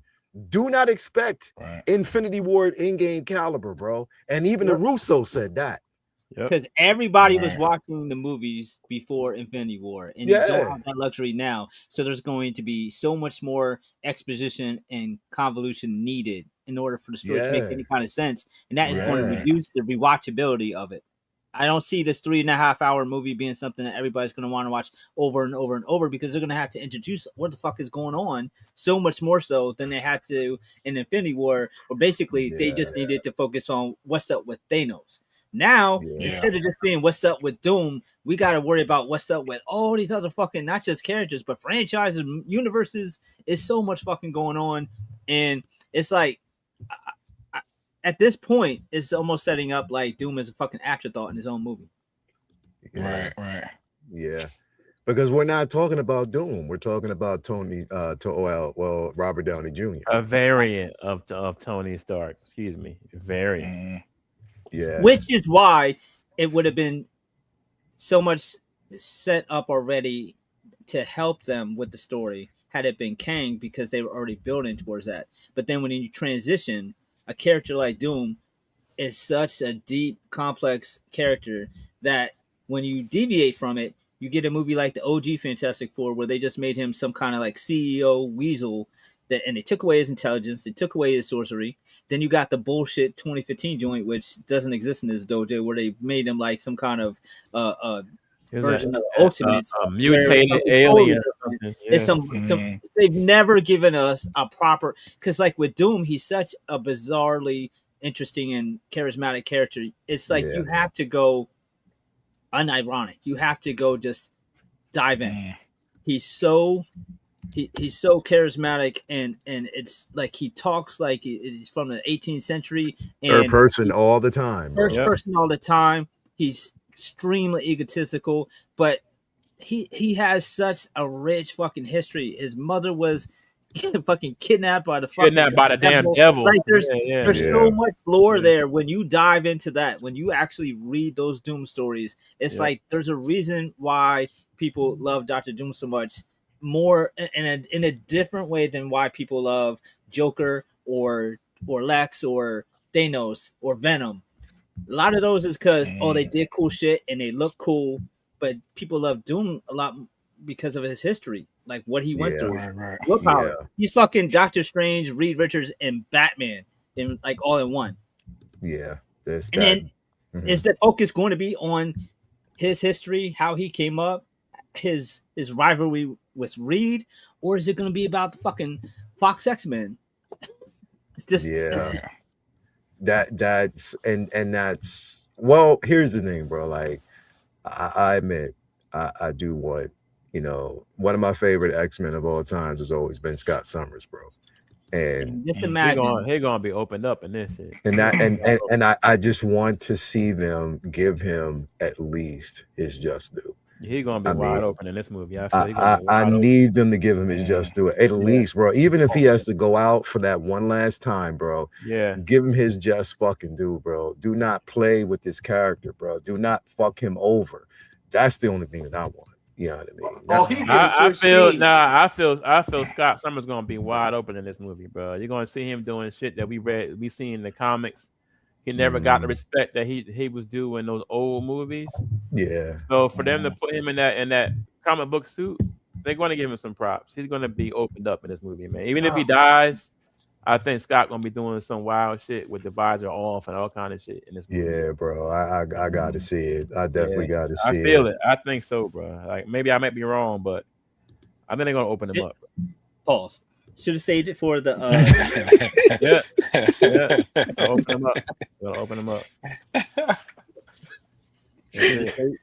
I was just gonna let you slide. I was letting you slide. I was like, he gonna explain it. He gonna elaborate. I'm good. I'm good. Too much. Bloomer, he said it 4 times. I can't. I'm 50 years old. I ain't doing that Paul shit no more. Yeah, bro. Well, that's what makes it even funnier. Bro, I'm fucking 52, bro. And they ain't gonna they ain't gonna never let me let that shit down. Yeah, bro. I'll let it go. Fucking pause, man. We got Paul's Patrol in real life here, bro. I feel you. I feel you, bro. Real quick though, what were you gonna say, Vinny? Are you gonna say something? No. Okay. Let's switch modes. I want to actually talk about this guy, man. In the spirit of Martin Luther King's birthday, Kyle Baker, one of the dopest inspirational artists, out there. Definitely, somebody that is worth mentioning. I figured that it would be the best thing to do, especially for somebody of his character, especially right now, especially in the climate, to really make him the focal point, man. Vinny, your thoughts, bro? Yeah, man. This is somebody who is an unsung hero. He's done a lot for the industry, man. Been around for a long time. The most notable, of course, is Truth. We all know Isaiah Bradley's story and how impactful it was to the industry on a whole. Love that story. And for those of you in the chat might not know, this is basically just like a twist on like the trials that used to happen back in the day with drugs and the Tuskagees and all that good stuff, and basically saying that if there really was experiments back in the day for the super soldier serum, the first people that would have been tested on would have been black soldiers, and that's what they did. And the first person that super soldier serum actually took and the recipient lived was Isaiah Bradley, but of course that couldn't be the face of the flag, so they kind of buried that. And the whole point of this comic is exposing the aforementioned truth. So this character was became just a cult hit. A lot of people wanted to see a lot more from him. To be completely honest, I'm very shocked that we didn't get more from Marvel with his stories from back then. Since this book came out, I was glad we at least got to see him in the movies. To me, he was the best part of Brave New World. Easily. That, I believe the crazy thing is Carl Lumbly is not just a great actor. Like, for a man of his age, respectfully, he looked the part. Like, he looked he's been big as fuck, yo. For like he looked 70 years old, I think. It's not like he was just strong. Like, he had the build that was Isaiah Bradley, Captain America, that he was drawn. Is this an artistic rendering of Pimp Juice in Afghanistan? The star might be a little too small, but other than that, I think it's perfect. Yo, which is crazy because he was mad skinny when he played the Mantis. The Mantis, right. Which is another apropos reference, considering our beloved co-host Prop. So it ties all in together.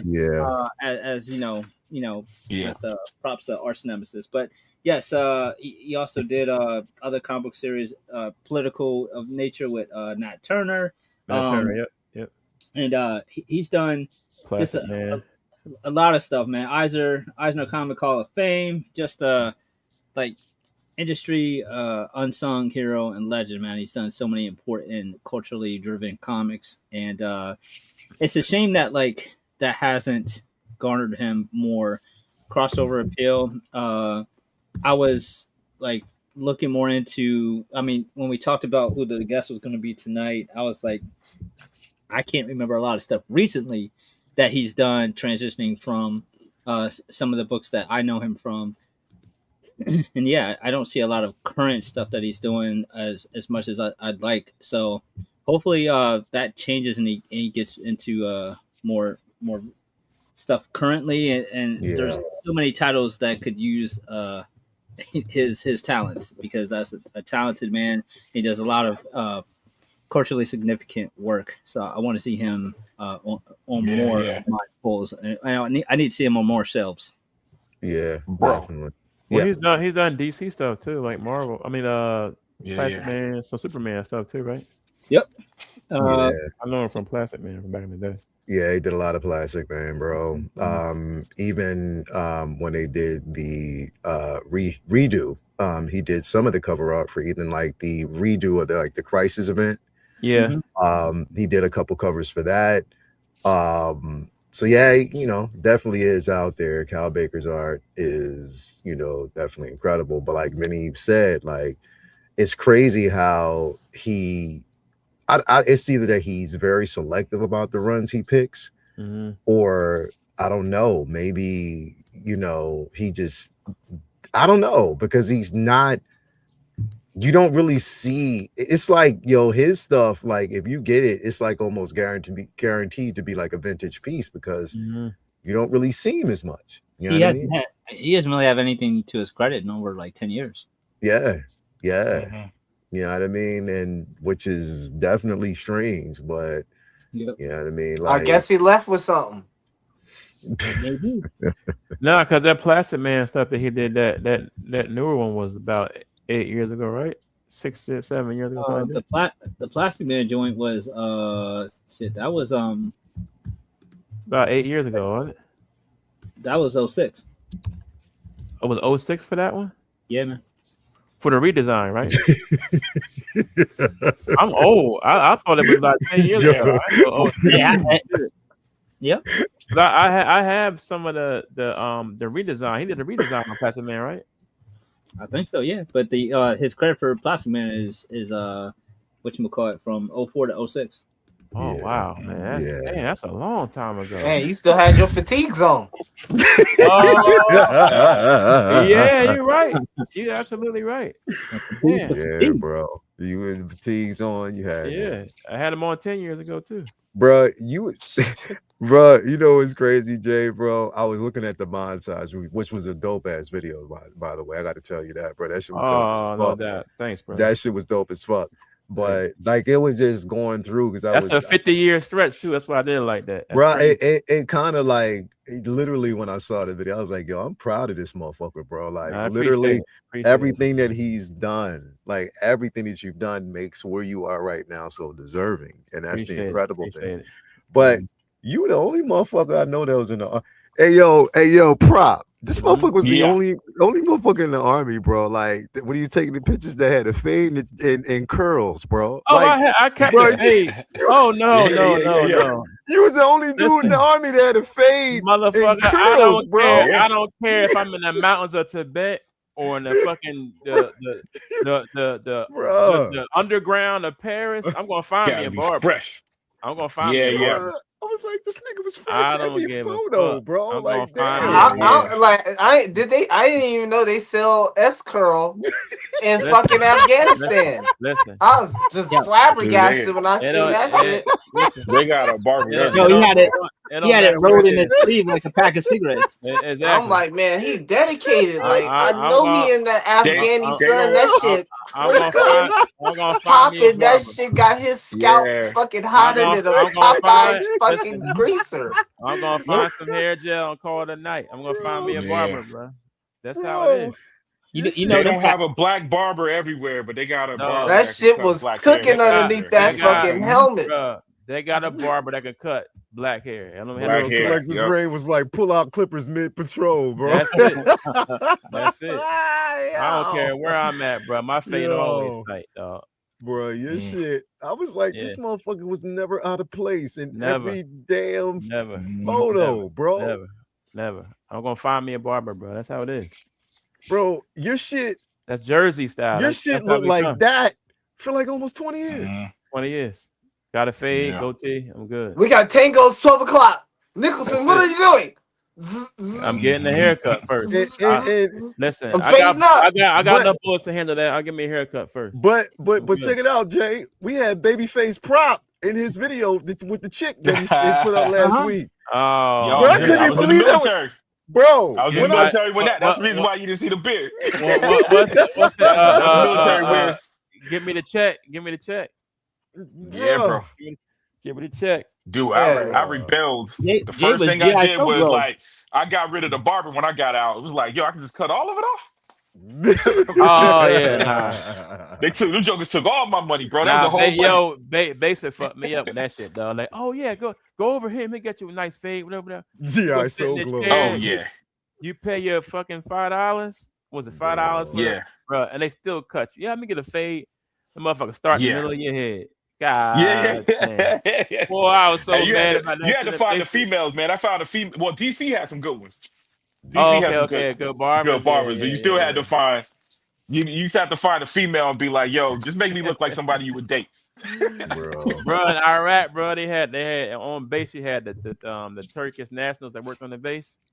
bro. I found some of them cool black ass Turks that cut hair, dog. You gotta have them, bro. Bro, you Telling always you, have man. a fade. Gotta have a All fade. right. So moving on, I Yes, want to sir. talk about this right here. Because Dodging bullets, again, getting fades, man. America. dodging bullets. America. So Michael Coulter has come out and said that, and it actually has come out that he's in talks for his return. Of course, I think that when they Good. come out and say Good. that shit, That's perfect. Yeah, but here's the thing, bro. He's saying it now, which means that they've already had those talks. it's done. Yeah, it's over. He's in it. The deal is already Yeah, done. yeah. The talks are when they say that we are in talks, that means the deal is pretty It's much done. always Yeah, done, he's in. He's and in. that he'll return. Now, I don't know where he'll return. If it's going to be this pat, it might even be this season of fucking Daredevil. You never know. Yeah. But he does, definitely have his return. So, yeah, he talked about this, and that it wasn't really a hard decision. It was just that schedules had to align because of the stuff that he was doing, and it was just an opportunity.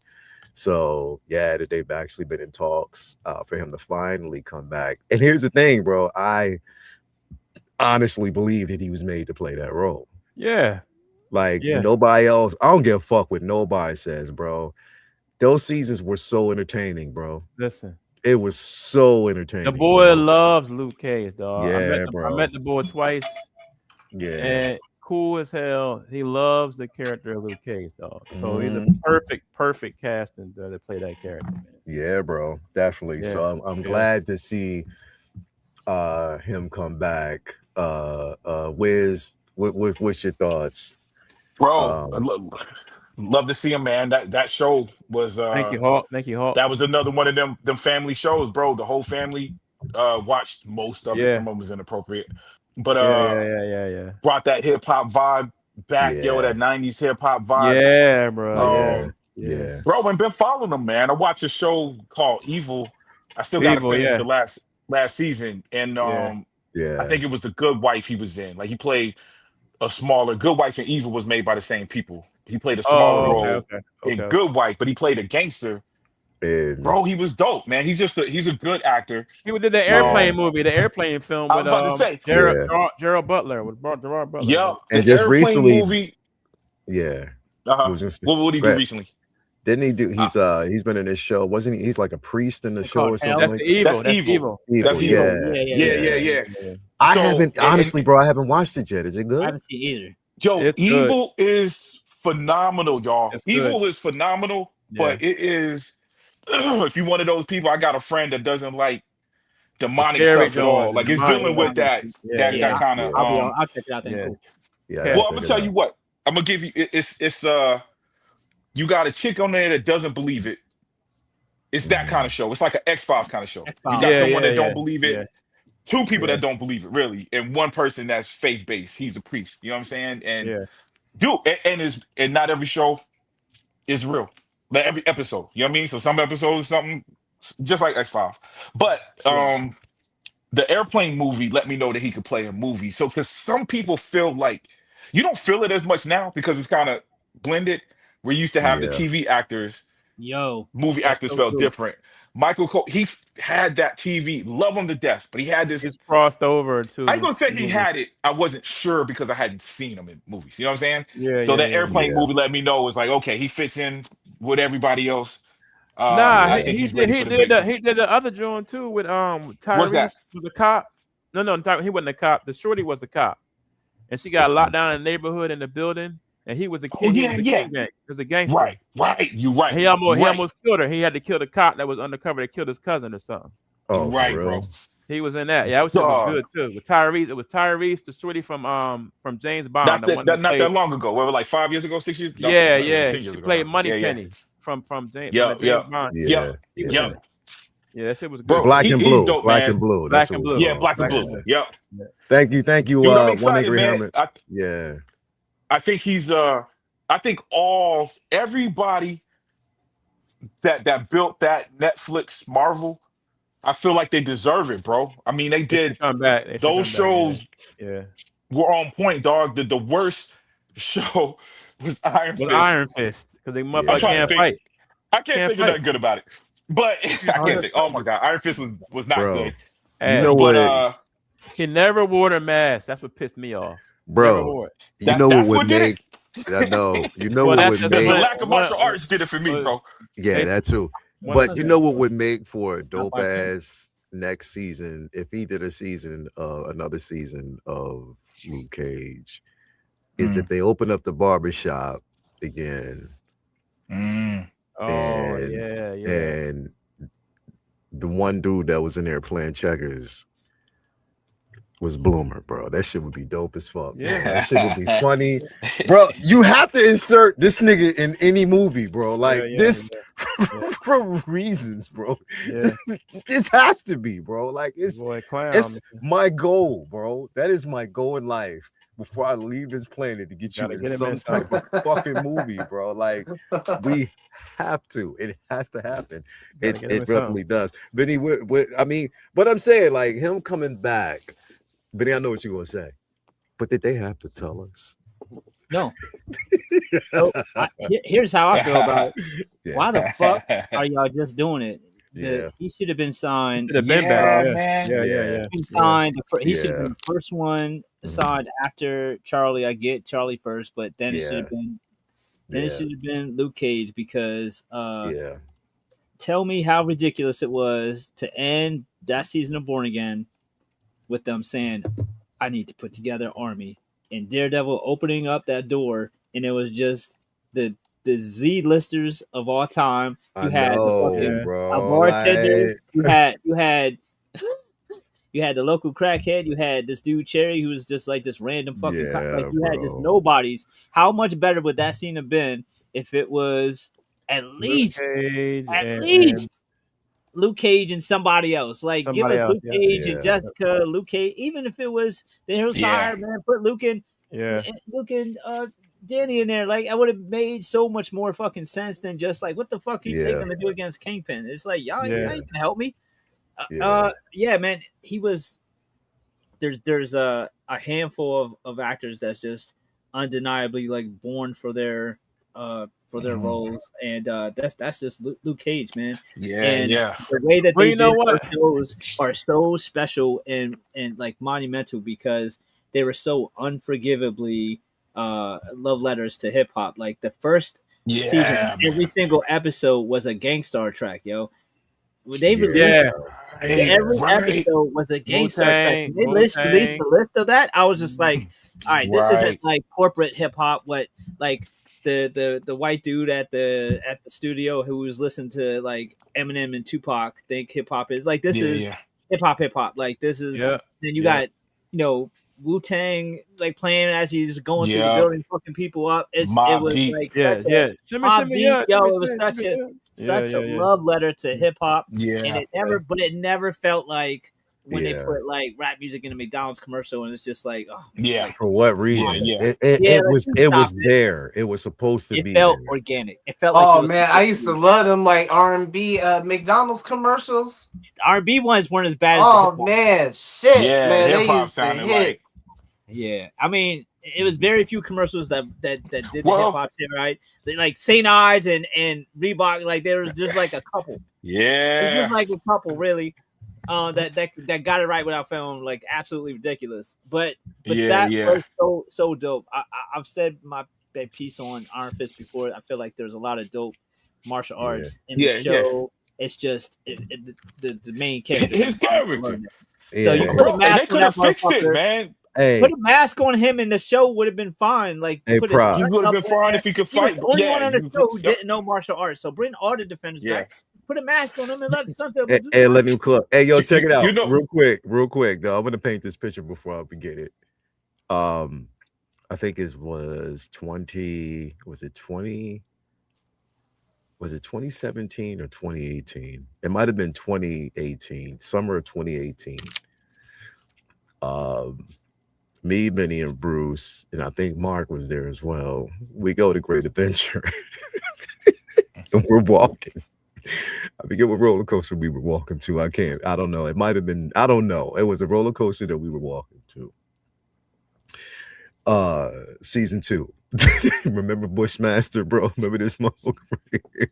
Yo, We both looked at each other. Was like at the Hey, same time. oh yeah, my boy's dope. Fucking Though. Bushmaster, yo. Bro, we You saw were so this loud. dude. This dude looked just like Bushmaster. He was a young kid, but he looked just like you don't understand. Bushmaster, bro. Exactly I was like fucking him. Bushmaster, yo. That was Bushmaster, bro. Exactly like him. That is Leo was walking like 2 feet ahead of me. He turned around and we both at the same time said, Bushmaster, yo. Bushmaster, bro. He looked just like fucking Bushmaster, bro. Like, but again, bro, it made for a good story. Yeah, and I loved it, bro. I like Vinny said, bro. Every show, every episode was the soundtrack. It was a love letter to hip hop. Oh yeah. It was. Every episode was a love letter to hip hop, man. And I loved it. And that's what I loved about it. In the right hands, you can make it successful if you do it right. You know, literally do it right, bro. For real. You know what I mean? And Old Boy is unique, man. Like he's got a quietness. Like that's not who. That was one of the rare times. That's not who I visioned, or how I heard Luke Cage when I read the comic books. But when I saw him played it, he was one of them characters that changed. Like Michael Keaton did that for me. Yeah, Michael Keaton played it. Batman's voice is different to me now. You know what I'm saying? Like this is how I hear, or Kevin Conroy even better. You know what I'm saying? But it was one of those things, dog, where he plays it. And if you see him, he plays that character. He plays that. He's got a quietness to him that is no overacting. It's just real. Just he was straight up blaxploitation. Exactly. One of the things that it was a smart move to change because it's not a Tarantino film. They couldn't have had him talking. Like, where's my money, honey? They couldn't have been doing that shit. Like, exactly. So, but you know what's funny is they kind of built. Now that you mention it, the show still had a black exploitation feeling. It just felt like you had certain characters that just grounded they modernized it. You know what I'm saying? They just toned it down. It was smart because they couldn't go full 70s with it, which wouldn't have made sense because it was set currently. So but I think it was such a, I don't know. It's almost like that's another one. Prop the Suits just said, I don't know what to do with this. Take care of it. Like they stayed out of it. Yeah. Right. I mean, I absolutely love this show, bro. Yeah, I'm happy for him, bro. Yo, I like this dude too, man. This cat, man, he raps. This dude, music is for dude. His rapping, yo, it's like times 10, son. This dude raps phenomenally. For real? Yeah, dude. You know what? I don't know what he sticks to and don't. Like, I don't know if he releases the music, he just be on there spitting. But it be, dude, wordplay, multiple syllables. This cat is dope, bro. Check him out because I didn't even know. Yeah. Oh, speaking of which, I'm glad you mentioned that, Vinny. Memoirs of Blood and Bone drops Friday morning. It's already approved. Word? Yeah, it's already approved. So I got the cover on it and everything. I'll put up the teaser probably between tonight and tomorrow, but finally that shit gets to drop. Can't wait. Nice. You know what, yo, Prop, when I tell you this shit, bro, you know what why they didn't approve me to drop that single? Why is that?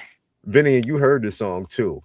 These motherfuckers sent me they said the reason why I didn't release is because I put an explicit label on a track that doesn't have explicit content. Yeah, that ever happened to you? Yes. Are you kidding me? Yeah, dog. Nah, that's what they did, bro. Now the album got cussing on it, and they wanted me to single out these 2 songs because it didn't have. And the funny thing is, it was still in nature. I didn't cuss. But to me, this song is still something I don't want my kid to listen to. Your kids. But this is on an album full of this stuff. So it's like I put it on the art. Yeah. So what I had to do was I put the art through Canva and I used the magic eraser just to erase the explicit whatever. So it's still the same cover. Yeah. But I just took that off. So you can't even tell it's off. Yeah, I think so my album, as Jay knows, Vinny knows, my Hate Storm album, in fact, the Disdain album, my group album, never made it to iTunes. It's only on Spotify. Yeah, I'm trying to both of those. I got hit with that. So I think what happens is they'll let me know that this is what's wrong. Change it. I've been refusing to change it. In the past, they would just send me something and be like, "Hey, are you saying it's okay? Yeah, it's okay to go. Release it." This time they did that, but it hasn't been making. And the only thing I can narrow it down to is I didn't make the changes that they asked. So Spotify has it, but all the services are different. So you're going through a service, but every individual streaming service can be like, well, this is my rules. I don't like this artwork or whatever the case may because be. when You know what you I'm put saying? it up, so is it it the original version that I first heard, or is it the new one just without the? No, it's a new one because the still original version I couldn't release because of the different sample. reason. Okay. So the reason, that was the sample. When you did the new version, they still had a problem, but because of the link. Because of the link, because it's that's the dumbest shit. Yeah. It's the dumbest shit. But here's the thing. Bro, I said nigga, I don't know how many times on the, you know what I mean? But you'll let me slide saying nigga, but you don't, you know what I mean? Yeah, so that's, bro, you can't make that shit up, bro. And they're probably getting that from, getting that from your lyrics, right? You turned your lyrics in. If you listen to edited shits on iTunes, a lot of times they will edit cuss words, but not M-bombs for whatever fucking reason. No, it's like, they don't, because it's like you can say nigga freely, but everything else is like, yo, you know what I mean? So it's crazy, bro. Like whatever, bro. Anyway, it shit finally fucking drops on fucking Friday. Yeah. About that, bro. Next up, my bad, bro. I'm not even gonna look up. I'm not looking up. All right. Hey, wait, Jay, hold up. So this is okay. I'll put up the variant cover. You'll feel better about this one. This is the variant cover. Ooh, how about that? Is that better? That's not for 3 though, is it? Yeah. No. Matter of fact, that's 1. It was. I thought this was. It said 4. That's the KO shit. Yeah. It said 4. Man, you know what? Here it is. I didn't like that joint. Hey, commercialism is an ugly thing, bro. What you mean? Because I thought the idea of this was stupid when y'all was talking about it. I'm not gonna lie. Well, the cover got me. I saw a cover. The cover got me like I was in the 90s again. I saw this thing sitting on the shelf and was like, man, I gotta have that. What, this one? I hadn't read it yet though. No, I got one. I got one. Bro, like DCKO. I think you're gonna fuck with it, bro. It's gonna be all right. Yeah, bro. I think so. Man, my daughter is so I don't have a lot of time to read usually on a normal day. My daughter's volleyball, bro. We've been sitting around for hours. You know what I'm saying? Because it's a tournament. So you'll play. Her next game might not be for 3 hours, bro. So I've been getting my read. I've been on the absolute, man. I ain't gonna lie, Jay. Fuck that book. All right, bro. I just don't want to put my 2 cents in it, man. I understand you, bro, but I'm gonna be honest with you. Nah, fuck that book. It's dope.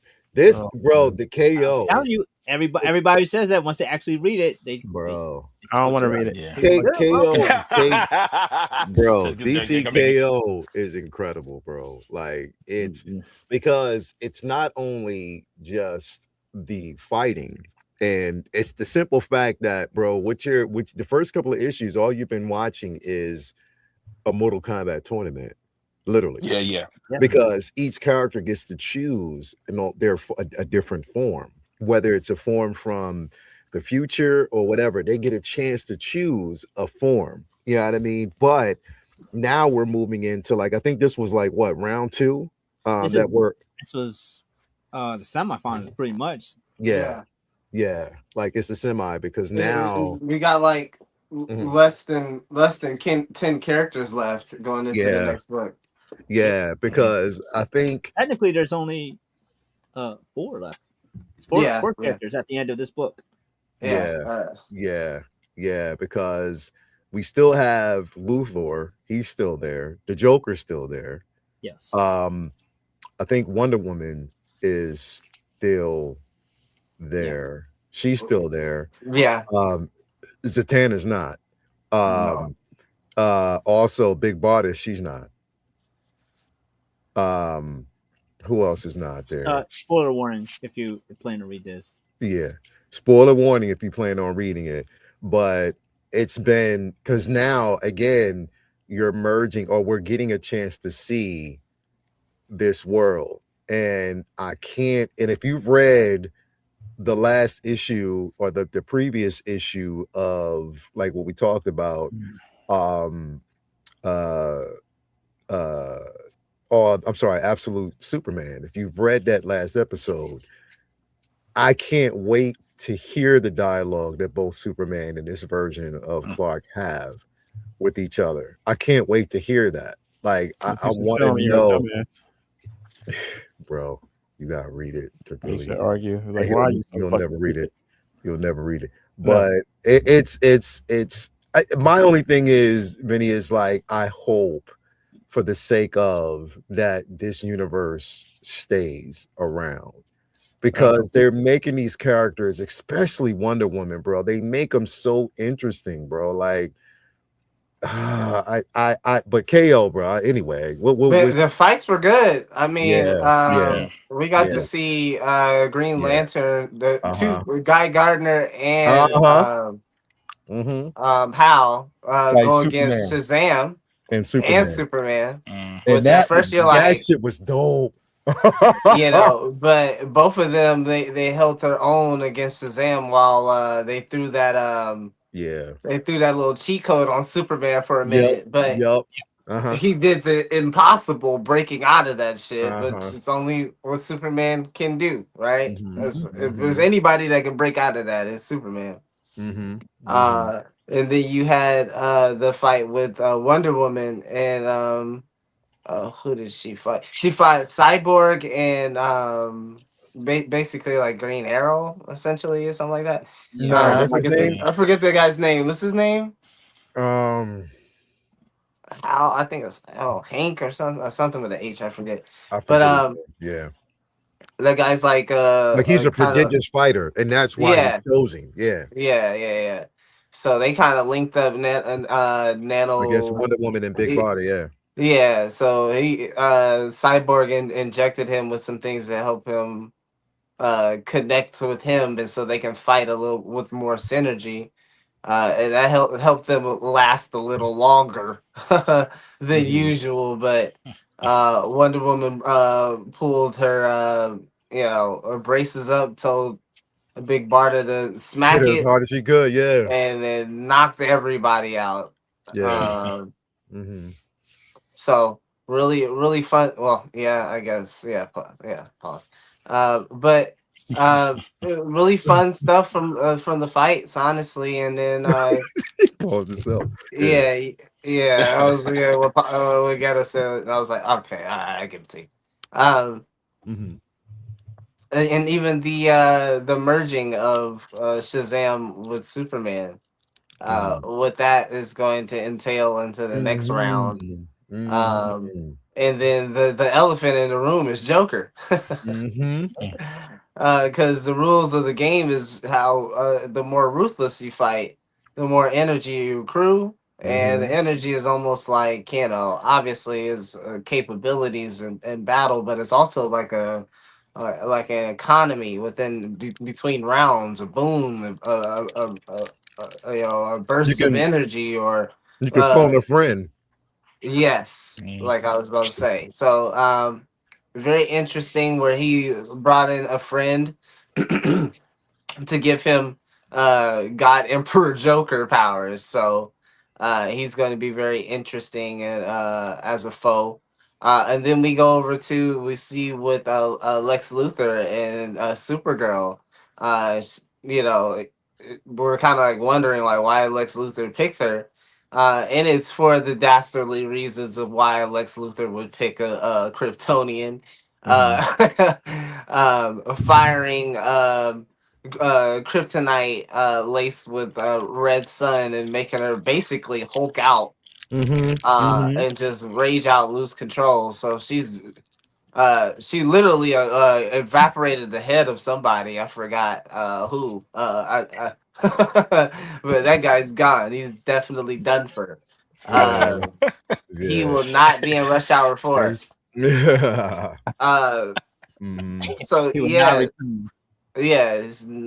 shit. I don't even know if they said KO when the fucking. It was just like, all right, well, moving on.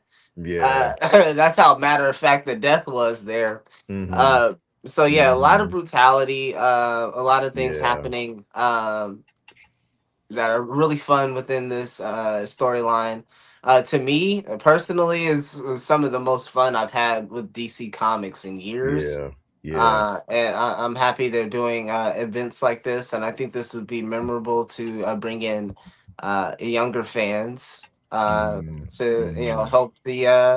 help push the line here, because um, DC gained a large market share of earnings last year, with the Absolute Batman series as being as popular as it is. But just how the comic book industry is structured currently, um, there are it's just they're limited in ways that they can really catch up in this new modern industry. There's only so much that blind bags and mystery boxes can really do for the industry.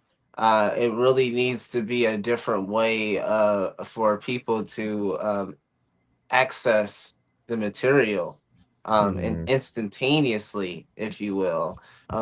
For example, Marvel Unlimited is the best app for when it comes to legally paying for the subscription and getting an interactive comic book experience digitally. However, if you're trying to read something that is current, you're going to have to wait a couple weeks, if not months, for it to catch up to what is current. So where does that leave readers that want to stay current? It leads them to either buy, in their local comic book shop, or go through other means like YouTube, or obviously the illegal means of just free scans. So there is a thing that's happening within the industry in terms of a shift. When you take a look at what manga is doing, their models, their modes of accessibility when it comes to content is much more faster, and things are much more anticipated. Look, imagine if this comic ends right, and the next year they animate it into a show. Like that's what.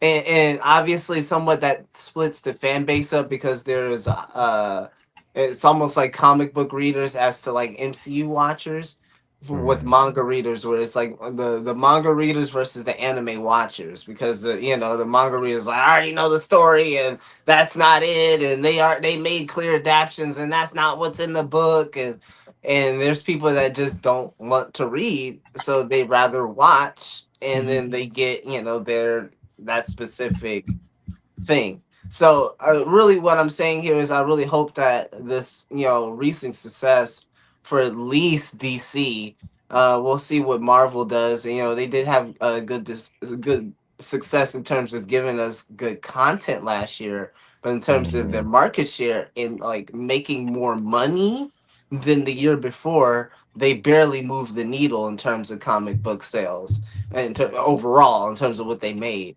So again, what is the alternative? Where do things go from here in the big the 2026? I'm very interested to see. Well, I mean, again, they're not up against the same scenario with Marvel when it comes to the Ultimates. You know what I mean? And the Ultimate Run, where they're forced to end it before the run itself really takes shape. It's not a rush with them, because again, we still have more ongoing stories with Absolute Batman that aren't finished, Wonder Woman that pretty much hasn't finished. And I think those arcs, the beauty of it is those arcs can still play out in that particular space, but still exist, or still have like these tournaments like DCKO where it's a crossbreed between both universes and stuff like that. It happens. You know what I mean? So, that's the success that they can kind of go off of. I mean, if you have like a successful run with, a book like, Absolute Batman, why would you want to finish that shit? You know what I mean? You want to continue that on because the entire run has been fucking incredible. Yeah. So why wouldn't you want to continue that shit? People are coveting that, volume 1. it's starting to become a very expensive piece. It's already getting Yeah. braided and all of those things. So Yeah. again, like I said, the recent success with DC, and hopefully Marvel picks it up with even more Mhm. good stories in this year as well. Yeah. Yeah. I just want to Yeah. see the comic book industry thrive, and there be Mhm. more graphic novels and things out there for young adults and even middle-aged people, and Yeah. from people of all ages to take in these stories in a more accessible fashion Yeah. that can boost the industry so that later generations can get this stuff. Because Yeah. I don't know about y'all, man. I watched Book of Eli and I really believe that shit. I was like, y'all motherfuckers really gonna burn these books. I really have, since I've seen that movie as a young man, I'm like, yeah, it feels like we're gonna go that way. So I've always been a proponent of literacy, whether that is regular just literacy, media literacy, comic book literacy, whatever have you. Just be literate and knowledgeable of the things that you partake in. Definitely, definitely. Hell What is yeah, you big dummies. That's what he said. right? Vinny, what's your thoughts on this run, man? Loving it. I was talking about before we went on the air about how much it feels like a testament to all the geeks who go online and just argue about who would win between X versus Y and Yeah. show skins and but this version, if they're bloodlusted or if they're facing this version where it was written this way, and that's the cool twist on this because it's not just Superman versus Lex. It's like each character in the context of the story can pull from whatever version of them they want to fight, like different skins in a video game, but Mhm. on a whole nother level because they can pick an insanely powerful version of themselves or a version that's a good matchup for whoever they're fighting. So we've seen so many cool and interesting concepts that the writers have played around with that premise, and it's been such a blast to read.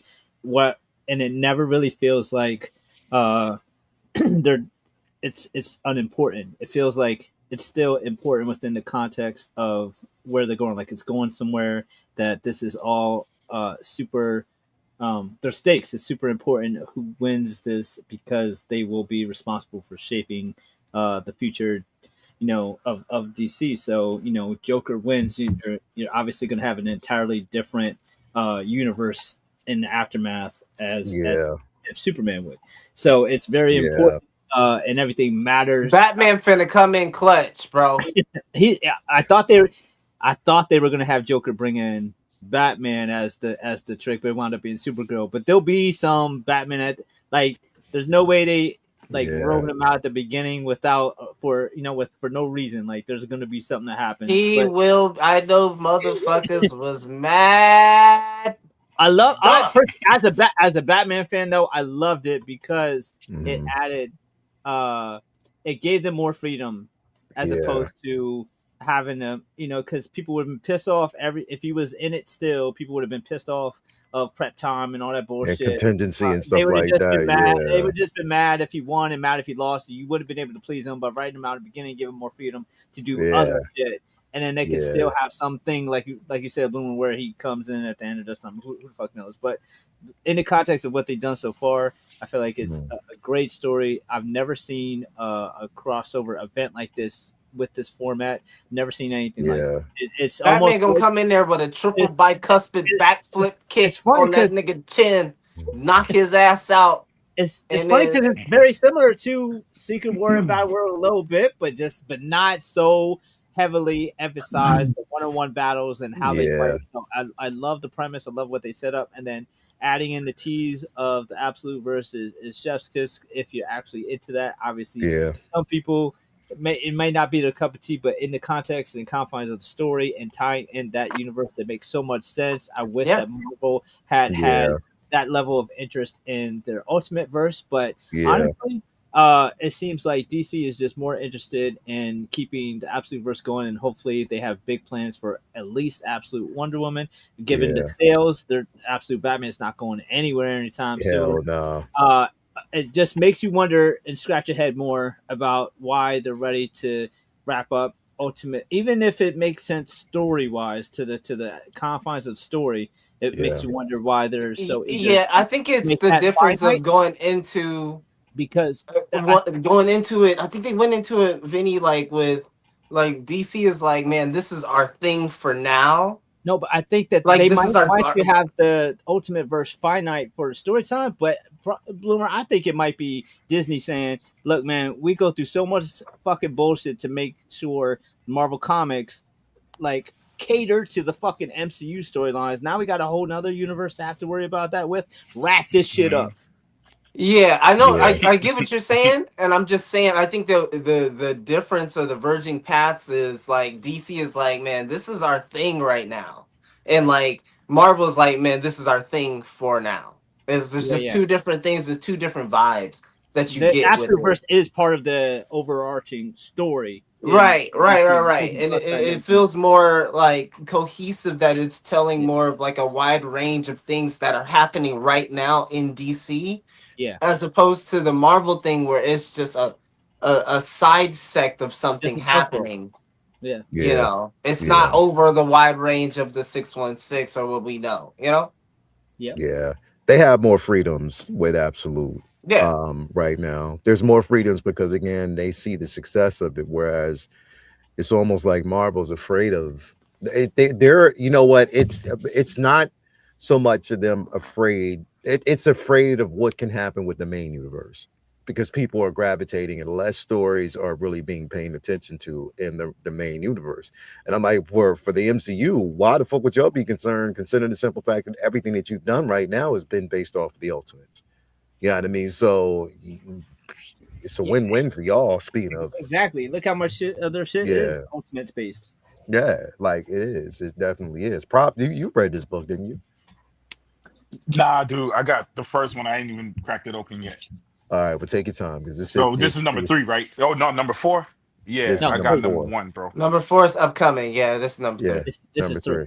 3. Yeah, You're not far Yeah, behind. you're and definitely it must not be far popular, behind, bro, because they didn't have all they had was number 1 in the shop that I Yeah, went it's to. bruh. becoming. Was one in Atlanta. Yeah. It's The definitely variants are pretty cool, so yeah, I'm sure Yeah, those are just flying. yeah. Oh yeah. Here is the Ultimates number 20. Mhm. And again, the reason why I like this book and the way it's told is again, it's told through and here's the thing. I like that within the Ultimate Universe, they did keep with the story of John Hammond.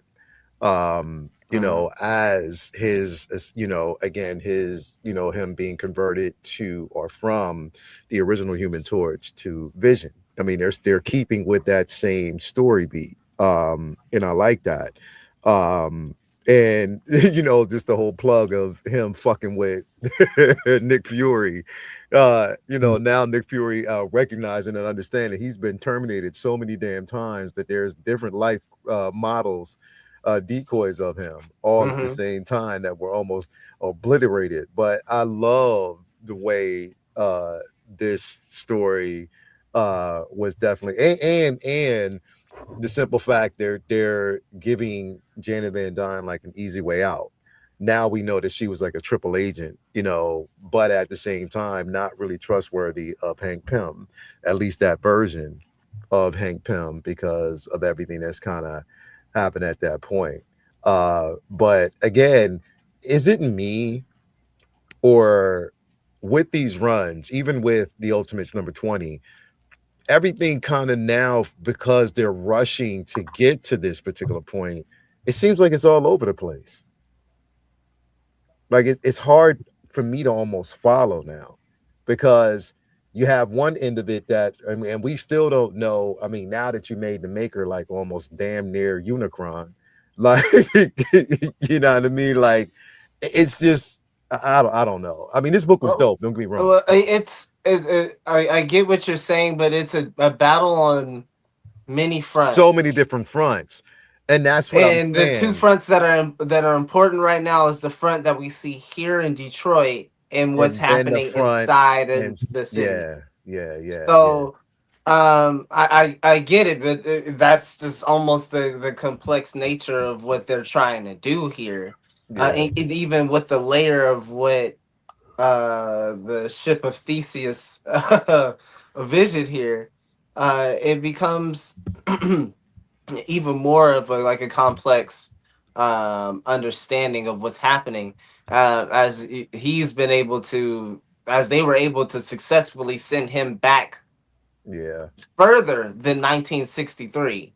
They sent him back to 1947, and that allowed him to be able to counteract all the way from that time up to the present. Allow him to counteract some of these things that they would encounter with the Maker. Which they didn't anticipate it at all. Right. And it was just like that story is interspersed throughout as they kind of go about and explaining, you know, Detroit kind of being besieged by Nick Fury and all of these, you know, all of these agents. So it really was a fascinating read. And then it really kind of blows up when we see what the city is being built into. Literally the factories, the streets, the just skyscrapers all become a defense automaton and start blowing up fucking ships out the sky. So it was really a fascinating read to see how that came across, because if you've been following all along, then you might have realized that you know, Human Torch was out of the book for a cool minute. You ain't seen him for a you cool ain't seen minute. It's like you almost haven't seen him since the issue with him, Cap, and all them when they discovered that fucking Namor Namor was on the wall. Bro, crazy shit. That shit was crazy work. I think that was like fucking 7 or 8 months ago. That was mad and that's what I'm saying, like hadn't seen him since around that time till up until now. You know what I mean? So that's crazy, bro. Like literally crazy.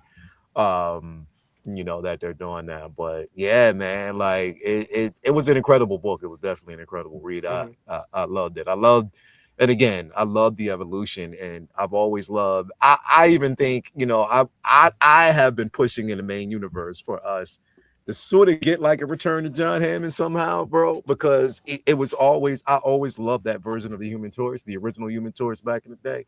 But yeah, man, definitely dope. Vinny, did you read this? I did. I'm conflicted as well with kind of like how it was with the first Ultimate, you know, Endgame.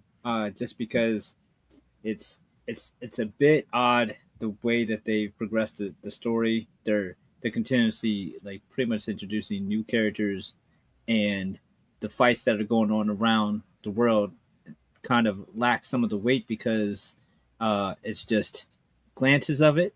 And there's 4 or 5 other Ultimate titles, and none of this is happening in those books. And I just feel like you could have, it would have felt a little bit more broad and epic and impactful if it had anything to do with shit that was built up in Ultimate Wolverine, Ultimate Black Panther, Ultimate Spidey, or Ultimate X-Men, which is so far on its own journey. Like, as it doesn't seem like it's in the same universe. Not at all.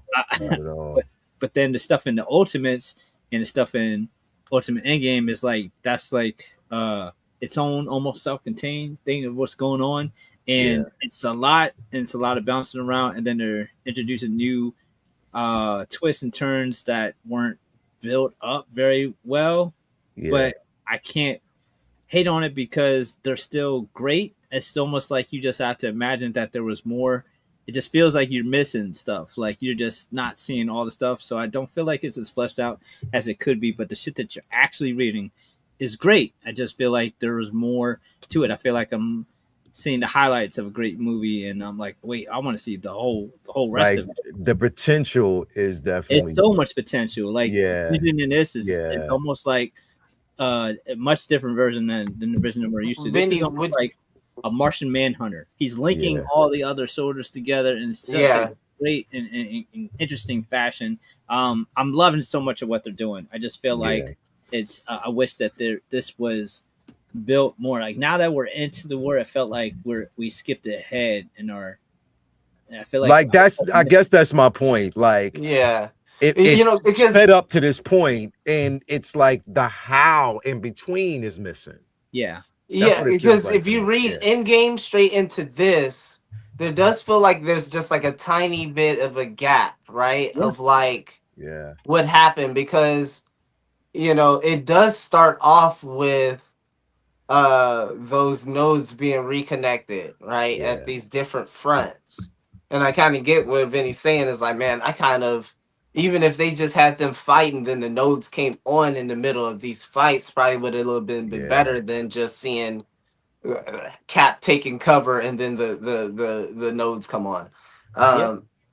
So again, that would have just carried that sense of urgency that was there from Ultimate Endgame. Yo, the way it's drawn is like when there's a big event and there's main fights happening fleshed out in other individual titles, and then in the main book they're like flashing to it to show you like this is going on over there, but like you can read that whole other book to see, you know what I mean? It's almost like you'll see that clip at the bottom, like events that take place in Spider-Man versus Thanos. Right. Like that's what's going on like there, and you can read that whole thing. Like that's the whole point of the tie-ins, but there's no tie-ins. It's just that was it. Yeah. It's just like, because then the tie-ins would kind of make the space in between make sense. Like it makes where we're seeing this transition stick a bit more, because we've already read those particular tie-ins, which I honestly, bro, like sometimes I'll skip certain tie-ins. I'm like, I don't give a fuck. Right. But then I wouldn't be surprised that there's if you miss it, that was more in that time. I think like in Endgame, you got a more of a sustainable or substantial look at the battles. And I think what happened here going into this book is like they wanted to leave more room to do that explanation, that historical buildup. And I think just going from Endgame to this before reading it, you're kind of like you're hoping that vibe is carried on, because again, if you're a reader of the Endgame, you're like, okay, well those guys went in, but there's a whole bunch of other people that got fucked over. And we would like to see what's going on with that, right? It's like people just got shot out the sky. It's bedlam and chaos, and it's really not looking good, bro. Like the main strategist said, I don't know what to do. We're cooked, bro. Yeah, pretty much. Like that's how it is, man. I mean, it's like I said, man, it's the coming together, but I don't agree with the rush. That's what I don't agree with, because again, the main concern was it was going to get to this point. You know what I mean? Like if there was just those fillers in between, then again, if they do a rush job on this and the next event they announce, motherfuckers gonna be mad. That shit better be a banger. It better be it you know what I mean? It better be dope as absolute Superman. Look at Jay's like, man, I don't even fucking. All right, interesting. Now I wanted to talk about but like I said, it's late. Because that book is fucking fire. That was dope. That fucking that book is fucking fire. No, number one, bro, is definitely dope, bro. Like I love a symbiote. No. Yeah, no. Like all right. They're bringing remember what we got from him. Again, earlier on, him and Eddie Brock, when when Eddie Brock fought him, and everybody thought that at that point he died. Where this book demonstrates where he ended up and what happened. You know what I mean? And it makes sense, that he would end up here. You haven't read it yet, have you, Bloomer? No. Yeah, I don't want to. Okay, so if you haven't read it, I usually don't go too crazy about all the symbiote stories and shit like that, for real. This one is fucking. Me neither. I don't read Venom, but I read King in Black. That's the reason why I wanted to the pick King this of up. Black. Yeah, it really gotta grab me, bro. Like I did try the Venom verse, but it was very gimmicky, you know. So it's just like, bro, this shit right here. Deadpool is like, yeah. Now that Agent Venom shit, yeah, bro. Yeah. That's when I'm like, okay, I'll pull up for that. Like that's really fucking dope. Like it's just gotta be gripping because most of the time it's just zany murder shit. Yeah. Well, in this one you have, you know, again, you just have Null, which starts out at his weakest point. It is at his weakest point, but he's starting to build up his power. And you also have Hela. He's basically in the realm of Hela. He's basically trapped there. Well, they believe he's trapped, put it that way. But how it's told, because then you have her who's trying to, you know, she's basically trying not become the King in Black, but she's trying to take the power. You know what I mean, itself, you know, and it shows how capable she is, but then not knowing how intelligent and ruthless this motherfucker is, and then basically knowing that all the guards that have been surrounding him, and that she's charged to really stay close and keep him whatever, they were fused with symbiotes. Now, why would you? It's just like, yo, a brilliant strategy on Hela. Yeah. Right. You know what I mean? Interesting. Like, you know, you're infusing them with symbiotes, knowing that that's what he feeds off of. You know what I mean? Like, it's like, what the fuck? Like, are you thinking? Yeah, what the hell were you thinking? And then putting them close, because even she in a page was like, you may not want to stand too close or get too close and don't fall for it. Even though she's powerful herself, but still, we're talking about Null, bro. You know what I mean? So again, I love the way it is, and I love the ending of where it's going when she said she's going to phone in a friend and a favor, and who they showed at the end, and that's going to be tough. Like that's definitely going to be tough. But I would definitely pick this up and read it because it's dope. Yeah, I might be up there on Wednesday. Fuck it, we'll see what's up. Yeah, it's dope. It's definitely so far. I'm waiting for Ultimate Spider-Man, baby. Hit me with that shit. Yeah, they need to hurry up on that shit, bro. But I would actually pick it up, and then we can have that conversation about it, because I think it was definitely on fire. Rounding out tonight's discussion, again, this shit is picking up heat right now, bro. Whether or not it's true, there's been no denial by her and her people. They haven't said shit. But, you know, like, again, but this is picking up a lot of steam, whereas they're saying that Mary Elizabeth Winstead is going to be the next Jennifer Walters. I'll start with you. You know, My Bad Monday, bro. What you think about this, bro? I think it's good. I didn't want to lose She-Hulk as a character. Melania stepped down. I think she'll be a good recast and fill in for her. I'm excited that she's still gonna be around. I hope they do the character right and have her more like the comic. I think Ms. Line did a good portrayal. She just had bad writing and bad fucking a bad director, I guess, for the show. But I think this will be good for them. I don't want to lose the She-Hulk character, so this will be good. He was put in the right hands and written the right way. And here's the thing is, bro, Tatiana Maslany, I'm not taking away from what she did. No, not at all. Being very vocal the way she is about a company that was paying her. I mean, I understand it though, but I get it. But she just flat out said, fuck you. You know what I mean? That type of a situation because of the way it's done. And I can definitely understand that. But I mean, again, like we talked about earlier, recasting, you know, don't just let the character go to waste just because someone else isn't, you know, if is, you know, an untimely situation or aren't capable of carrying on, or just basically she just quit. She didn't want to deal with she it quit. more, She just didn't want to deal with it. So they shouldn't kill the character out or take her away. Recast. It's not going to do them, you know, it's not going to be hard for them to CGI the face, like your body, you know. So I'm glad, because she was heavy. She-Hulk is heavy in Secret Wars too, so it's good that they. I'm glad. I want this, so this will be good. Yeah, definitely. Prop, what's your thoughts on it, man? Yeah, same thing, man. She's a dope actress. bro. You know what I mean? I guess Yeah, she's good proven to actress, play. Feels a little lazy. It's unbelievable because it felt like she played a green character. So this feel Yeah, like some fan. yeah, This don't feel real to me because of that. Like, yo, she looks yeah, good in green, so we're gonna put her in as She-Hulk. yeah, But I think yeah, she's a dope actress, man. Scott Pilgrim stays in rotation in my house. Um, yeah, yeah, bro, her husband is a Jedi, famous Jedi. yeah, I'm in. yeah. You know what I mean? Obi-Wan.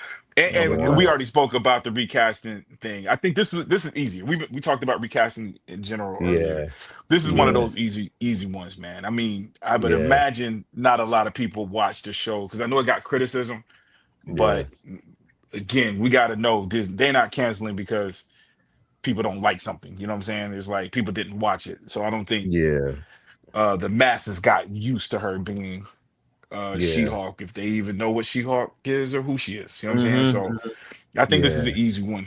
Um, yeah, yeah, and again, man, anybody that's for the culture that's done, she's done a lot for comics. Scott Pilgrim is based off a Canadian comic book. yeah. So she's in the culture, bro. Star Wars and that, man. So let's see it. She's basically part of the whole, Disney franchise right now anyway. So Mm-hmm. why not? It makes definitely, Yeah, especially that's get true. somebody in house. It makes so much sense to do it. Benny, what's your thoughts behind it, bro? She's a great actress. It's Now it's not confirmed yet. Like it's yeah, not confirmed, but this has been uh, something that's been in heavy circulation the last couple of days. Yeah, I think and it's it makes sense to be because she looks the Yeah. part. She's similar in features. Yeah, true. And she looks. She also looks like Yes. someone who could pull off being intelligent. I know Yeah. that seems like a weird detail, but there Yeah. are It's some needed. people It's who required.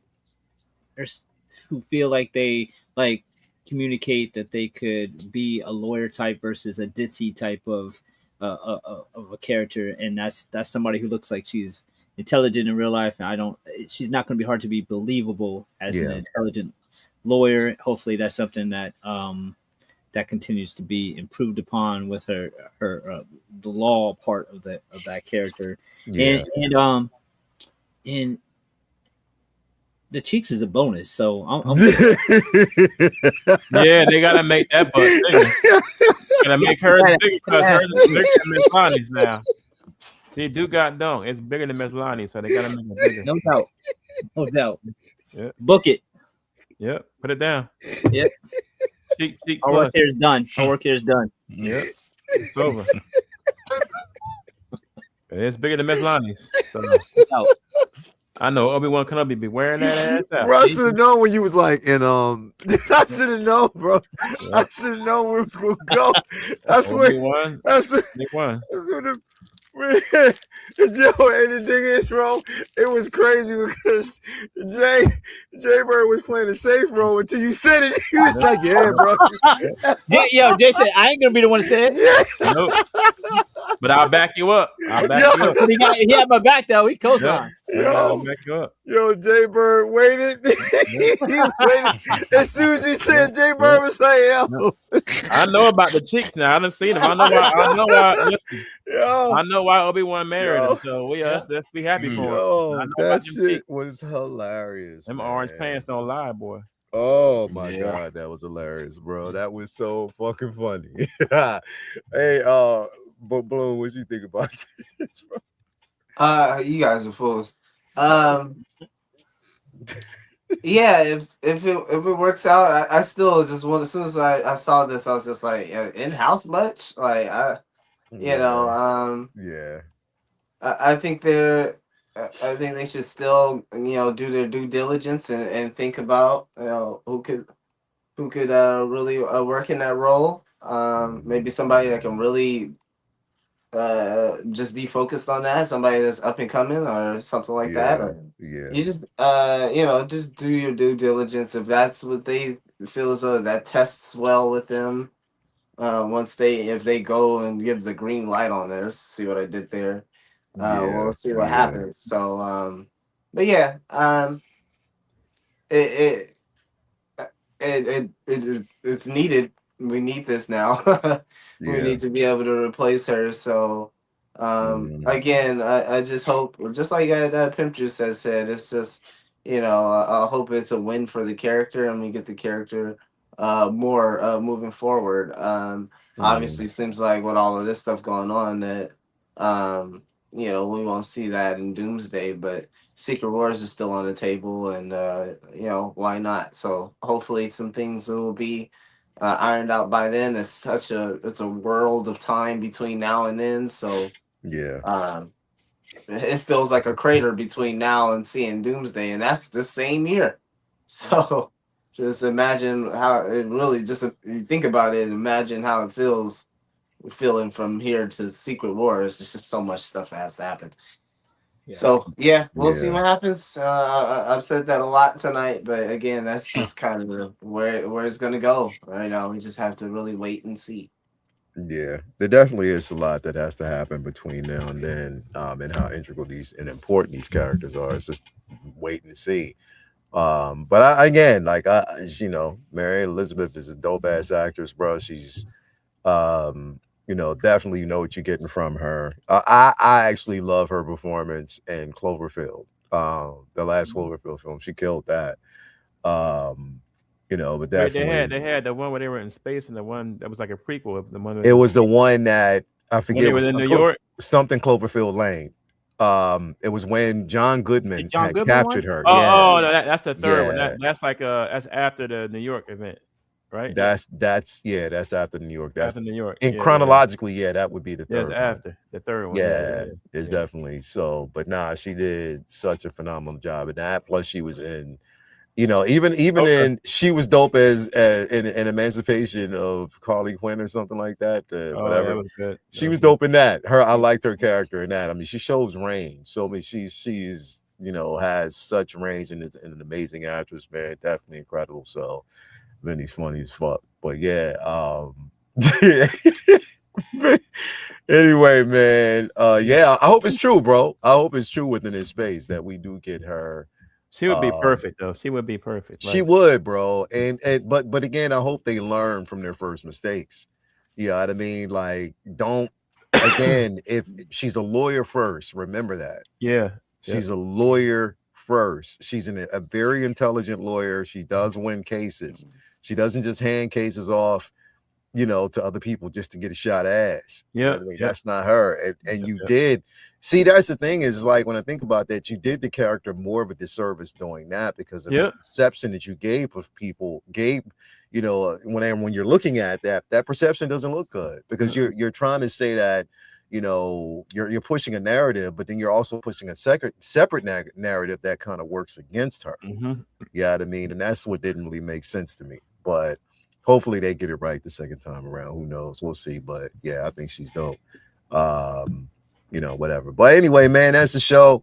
Thank you guys for being here, brother. As always, appreciate you. Jay Bird, I know it's your birthday, man. Well, it's the next day now, but you're still gonna be celebrating all week, bro.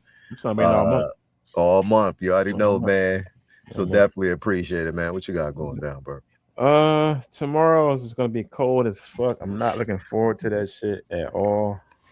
No golf, taking the kids to school, and that's it. But tomorrow gonna be cold as hell here. 31 degrees in the morning. I'm so pissed. Like this fucking I hate the Central Florida bullshit is that means it's gonna be 10 times worse here tomorrow. Y'all getting snow, right? Y'all getting snow tomorrow? No. Nah, just Pennsylvania and Jersey, no?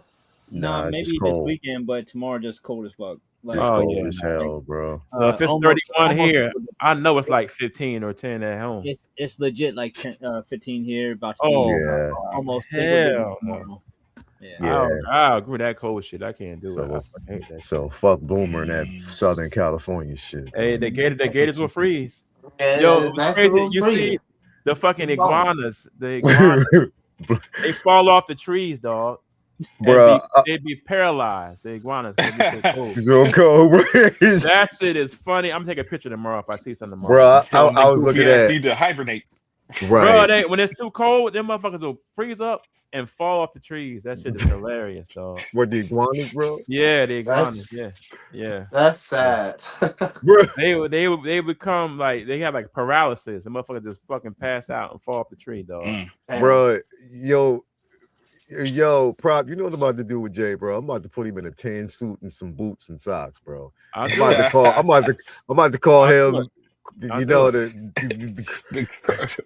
Crocodile Dundee, bro. Like I'll do it, bro. I'll do it. That's a good name, mate. Yeah, I'll do it. So it is, bro. Definitely appreciate it. I still got my hunting license. I haven't been in a couple of years, but I still got it. Bro. I just want somebody to AI you fucking up a crocodile, bro. Like I'll do it. Come on, where Ren's at? Ren's got me. Bro, like if he was Craven, if Jay Bird was Craven, he'd have a crocodile skin on. That'd be perfect. I could just imagine him just drop kicking that bitch. Yeah, I'll do it, bro. I'll do it, man. Yeah, bro, be looking like Black Zangief from fucking Street Fighter and shit. I've killed a few. That shit'd be hilarious, man. Prop, what up with you, bro? What you got going on, Mike? Bro, nothing, man. Nothing this week. Don't it feel good to say nothing? It feel good to say nothing. Man. But that's after a busy weekend, man. Volleyball knocked. Yeah. Y'all coming down here in what, 2 months, right? Yep. We'll be out there February. Oh, this is so Trinity's gonna be with her moms, man. So I'll probably definitely 100% come out there, stay out your way. Your mom coming? Yeah, me and Carolina. Well, Carolina coaches, so she got to be there. And your mom coming, right? So we're gonna be in Orlando twice. I don't know if she's coming this time or during the summer. Oh, okay. Oh, yeah. She asked me for the dates, so she might come. All right. Yeah, she asked me for the dates. Let me know some word, but that's it, man. I mean, I'm sure there's some Prop Wiz episodes dropping. Word, man. Definitely appreciate that. As always. Ben Dog, man, what's going on with you, man? Just catching up on more reading, more organizing. I'm just still working on organizing the collection, so I'm looking forward to getting more of that in order. And other than that, just catch up on some more shows. There's still a couple movies I gotta check out. And other than that, I'll be getting back to the lab soon and drawing some stuff soon too. My next show is at the end of February, so I got a minute before I gotta really. Where's that at?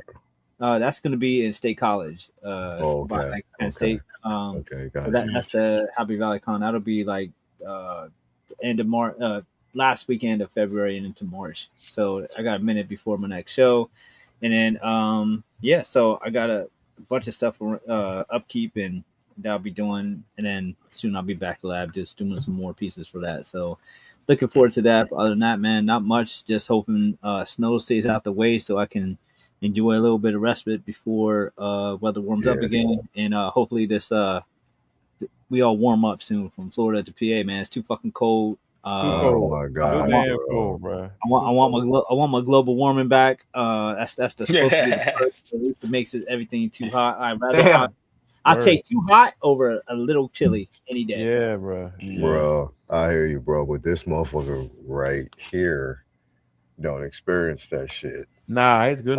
Hey man, I went away from here to college, and I got all of what I needed, man.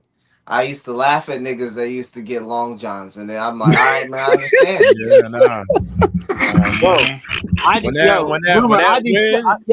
I do snow removal. You know how dumb I feel putting on them fucking. Like you can't. He putting on jammies under his real clothes, bro. You got you, man. Come out here and PA do snow removal, bro. That wind, when that wind up too. You will be jammied up too. Yo, I can't fuck with Bloomberg, bro. Freshman year, man, I was downtown Chicago. Shit, goddamn. Hell no. I'm walking from Target, and I get on the same block my damn dorm on, and then the damn wind chill just fucking comes in. Yo, it's the wind. It's the wind. It comes in and just swats through me, goes through my fucking pants, up through, and I just feel it all in my extremities. I'm just like. Yeah, Chicago got a different kind of motherfucking cold. It's a different wind, bro. That central United States bullshit. That's anything worse cold, dog. Bro, oh my God, it's the thing about Chicago's cold is that it's already cold, right? It's already cold, but it's already cold. But when a wind smack you, bro, it's like, yo, you didn't already blanketed me. It's with the wind this chill. extra cold, bro. Like It's the and then you wind wanna hit chill. me with Cold it? is the worst for that. Oh, The wind that chill, cold, bro. The cold and that wind in Chicago was different. It's Man, different. I walked home. I called my mama like halfway through it. I said, I need money for Long I John's. bet your ass bought some Long Johns then. I bet your ass bought some Long Johns then. I bet you. You And think never, I had 2 different pair of them motherfuckers, Yeah, tops yeah, and bottoms and yeah, shit. yeah, and I was bro. they were thermal. Yeah. Kept me. I was like, man, this shit is an Bruh. upgrade. Long Johns, And, bro. and, this- The wind Yo, and blow the other right cheat through code jeans, is dog. there's this sock called Hollow Socks. It's like alpaca socks, man. It's like yeah. yo, any cheat code to fucking stay to beat that wind chill. Sign me up. I'll take Man, it. that shit. I was good the first 2 months. I'm like August, September, so I'm like, just like me. Oh, shit, just like home. And man, as soon as it got to like October 31st, man, bone chilling. Yeah, bro. Chicago get a little cooler faster too. Like I think it started getting cold there like September. Cold world. But the crazy part is with Chicago. Chicago is somewhat like it is here. When it's cold, it's cold as fuck. Yeah. It's hot. It's hot as hell. Yeah. See, and and I had to train. You got to kind of train your ankles for when the snow hit the ground. Yeah. Because you're slipping and sliding, and you really got to have some good fucking balance, bro. Because a lot of these people ain't shoveling shit. They ain't shoveling shit on the fucking trains, and it's fucking slippery or it's icy. And I just got these Timbs. It's man. Yeah, bro. Bro, you talking I had my Timbs on the day. I love Timberland. Bro, my first year. Hey, because them joints, damn near doing the fucking nah, they a buck. Yeah. Yo, I had to buy them joints. The Bloomer. I'm picturing the Bloomer training montage of him trying to practice slipping in the snow. And bro. Yeah, bro. He's fucking goddamn mystery gang fucking Scooby Doo fucking Flintstones and shit. You just sitting there trying to catch balance. A pair of Timbs will save your fucking life in this cold shit, dog. Bro. No, for sure. I had to shovel snow my first year in DC when it snowed. I spent all my money for snowsuits for the kids, bro. Yeah, you know what I'm saying? I didn't have no money for no snowsuit for myself, so I had some black Timbs, these little ashy little black Timbs. I never. Oh, you had the black on blacks, and I had to take my pants, baggy pants, doubled up the pants, and tape. I take the pants to my shoes, bro. Like I had to take the whole joint off, like a Kim suit or something. Bro. Yeah, bro. Out there shoveling snow. That's how I'll make fun of when they like lose their mind when it's snowing like North Carolina and Florida and all that shit. They don't have salt. They don't have fucking trucks. Bro, Tampa, Florida. They don't have no trucks coming. Yeah. Yo, Tampa had snow day before yesterday, I think. They had snow. Tampa. It snowed here yesterday too. It was just a little bit. But it snowed out in Atlanta, man. Bro, yesterday. It snowed, bro. Snowed out there. When I lived in I lived right between Marietta and Smyrna when I went to Georgia Tech, bro. Yeah. And that time, bro, like literally, Vinny, when Georgia gets snow, they go crazy, bro. When I say snow, that shit didn't even blanket your car, and they shut the entire city down. They go crazy, bro. Yo, hey, but listen though, Vinny though, but make it clear though, that's true. Yeah. But I saw just a little bit of snow in Atlanta. And Shut it down. Cars on the side of the road. It looked like the apocalypse, bro. They don't because they don't have PennDOT. They don't know how to drive. Man, let me tell you. They don't have PennDOT. They drive normal. They put a let me tell you the story and we get off the end. In Atlanta 10 years ago. So they do have one in Atlanta, but nowhere else, really. Oh yeah. They got one in Atlanta, yeah. PennDOT. Man, the worst experience I ever had was trying to smoke a blunt. I knew it. Outside, negative fucking 5 degrees. With the wind blowing, you get no fire. Yeah. Hell no. It wasn't no wind chill. So the bit could work. Fire won't survive. No, fire won't survive. The bit could work. There wasn't no wind. It was just cold as fuck. And man, I took my hand out the glove to light the blunt. I couldn't feel the fucking blunt. Couldn't feel it.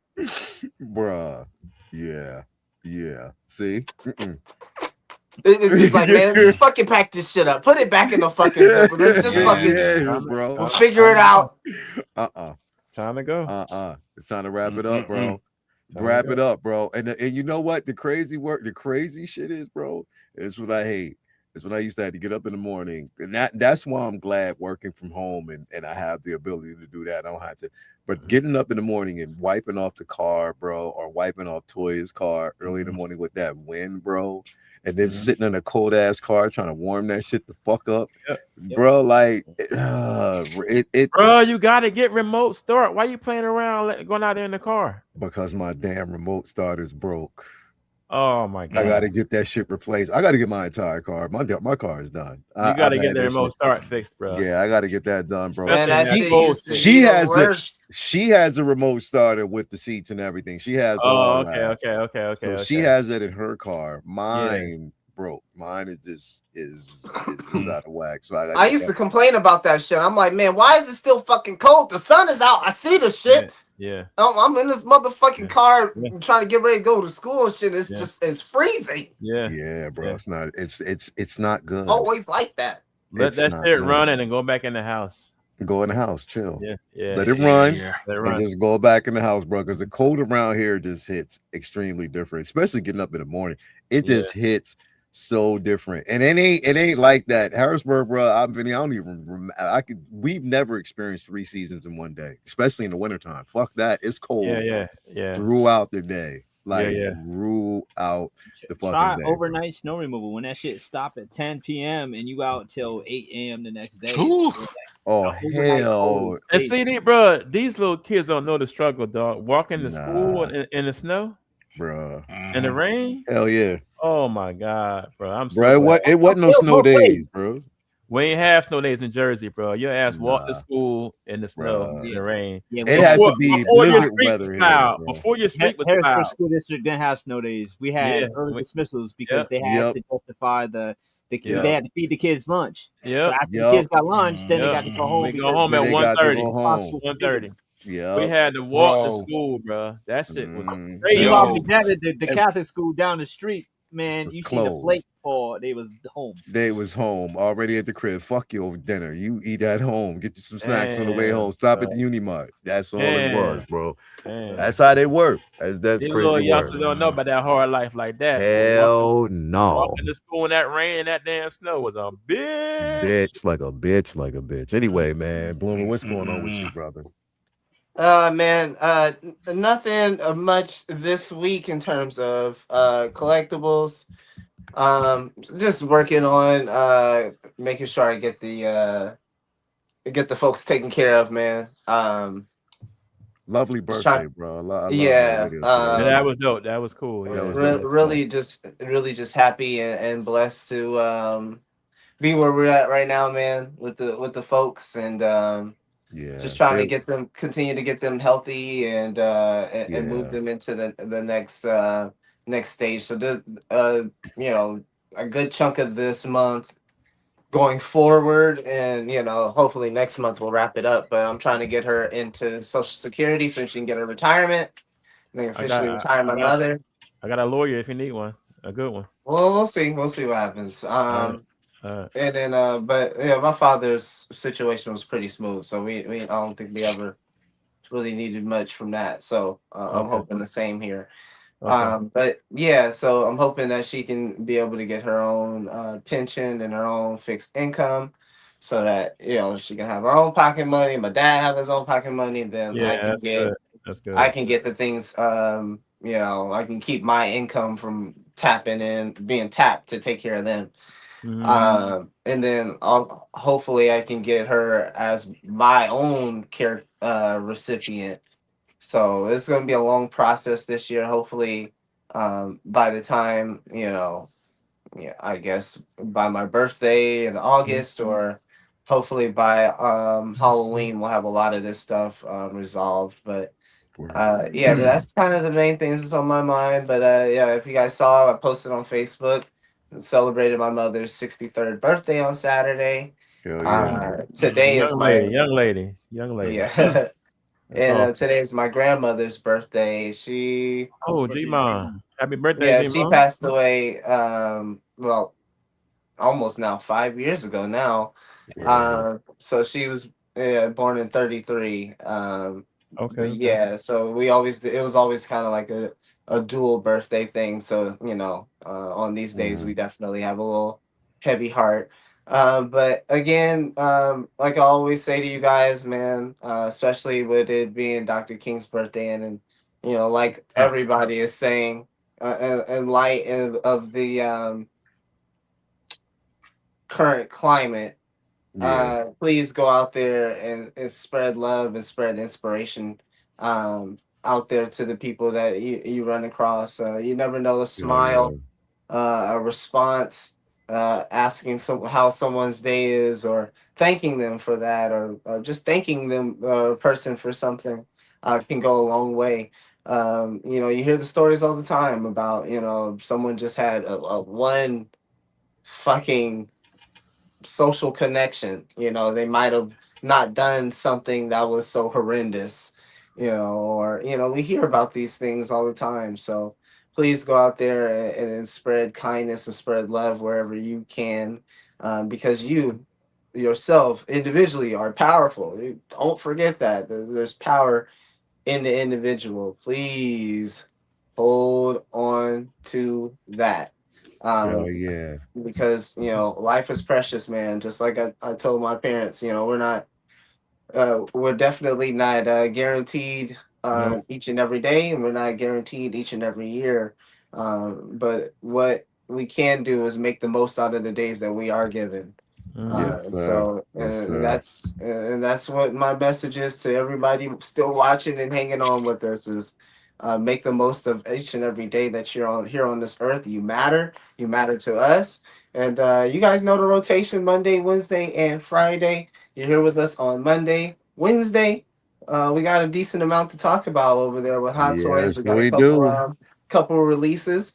Yes, And we do. yes, we had a amazing show on Friday, so we might be taking the time off for Figure Flex Friday. So we'll keep you updated for that. But yeah, you just keep it locked here on the 1/6 Scale Man channel, and you will see your boy again sometime soon, niggas.